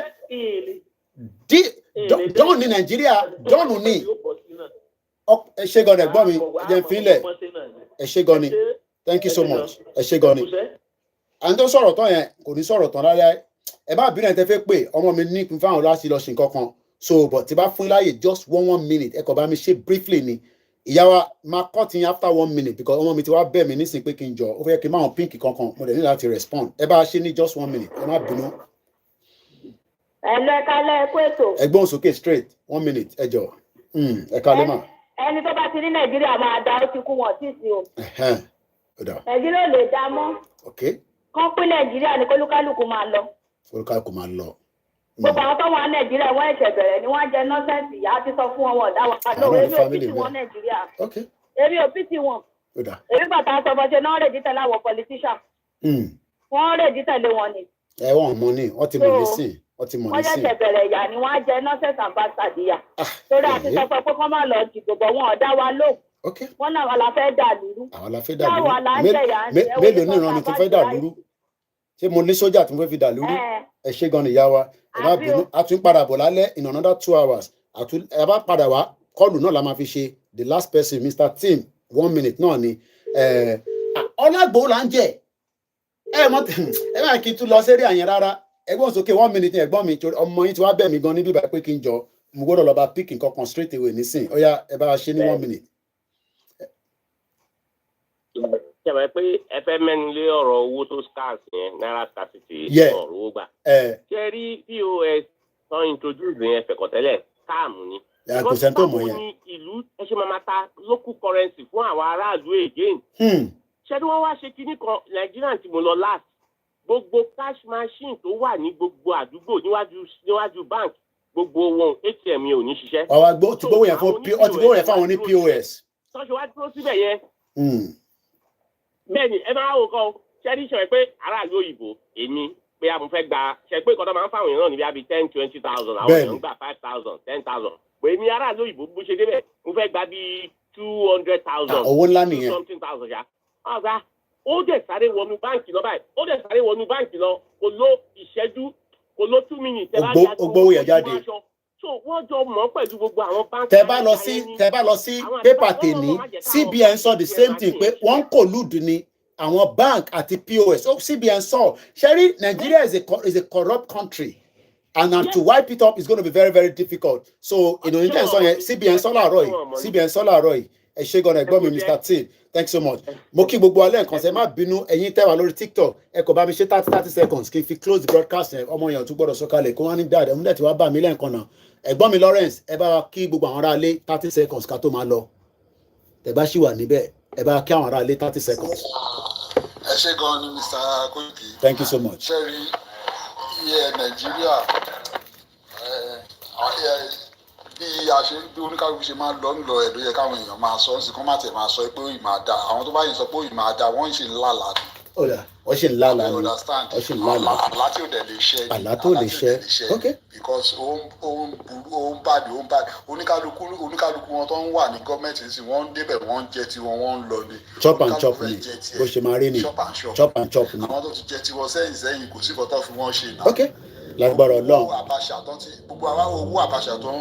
ìyẹn ti wọgbó lọ ẹlòmíràn tó máa jẹ mí lọ ni wọn máa jẹ títí ni ẹ ṣé gan ni thanks so much mo ṣe ń padà bọ̀ later in another maybe 2-3 hours ẹ ṣé gan ni TJ ẹ ṣé gan ni ẹ̀gbọ́n Mr. Lawrence thank you so much mo mọ̀ bí a TJ ṣì wà ń bẹ̀ bí ohun tẹ́ ti fọṣẹ́ ló ń tiẹ̀ ní ó ti wà ní wọn tó ti lọ́ọ́ fi iṣẹ́ kọ́ lọ́ọ́ máa wà pẹ̀lú ẹ̀ tó ẹ̀yin èèyàn wa ibi tá a máa rí mọ ní àsìkò yìí nì ẹ̀tẹ̀ bá ṣẹ̀ darapọ̀ mọ́ wa ẹ̀ rewind ẹ̀ kẹtùn wò láti beginning ẹ rẹ́rìn ẹ rí ibi tí mo ti paná tí gbogbo ẹ dúdú yókóyókó and at the end of the day lóòótọ́ everybody is complaining but without us talking a lè ṣe tí àwọn èèyàn bó ṣe máa rí náà lolúkálukú ti sọ èmi náà ní family gbogbo wa ọlọ́mọdé àjẹ breakfast but tó bá ti dé ó ti dé náà ni ẹ gbàdúrà fáwọn tó wà nílé tó bá ní láti fi ránṣẹ́ séèyàn fi ránṣẹ́ sí wọn tó bá ní fi àdúrà ràn wọ́n lọ́wọ́ and on that note ibi táwa dúró lé Yorùbá nation no going back ọba Elédùmarè a máa ń dúró ti Ìgbòho Òòṣà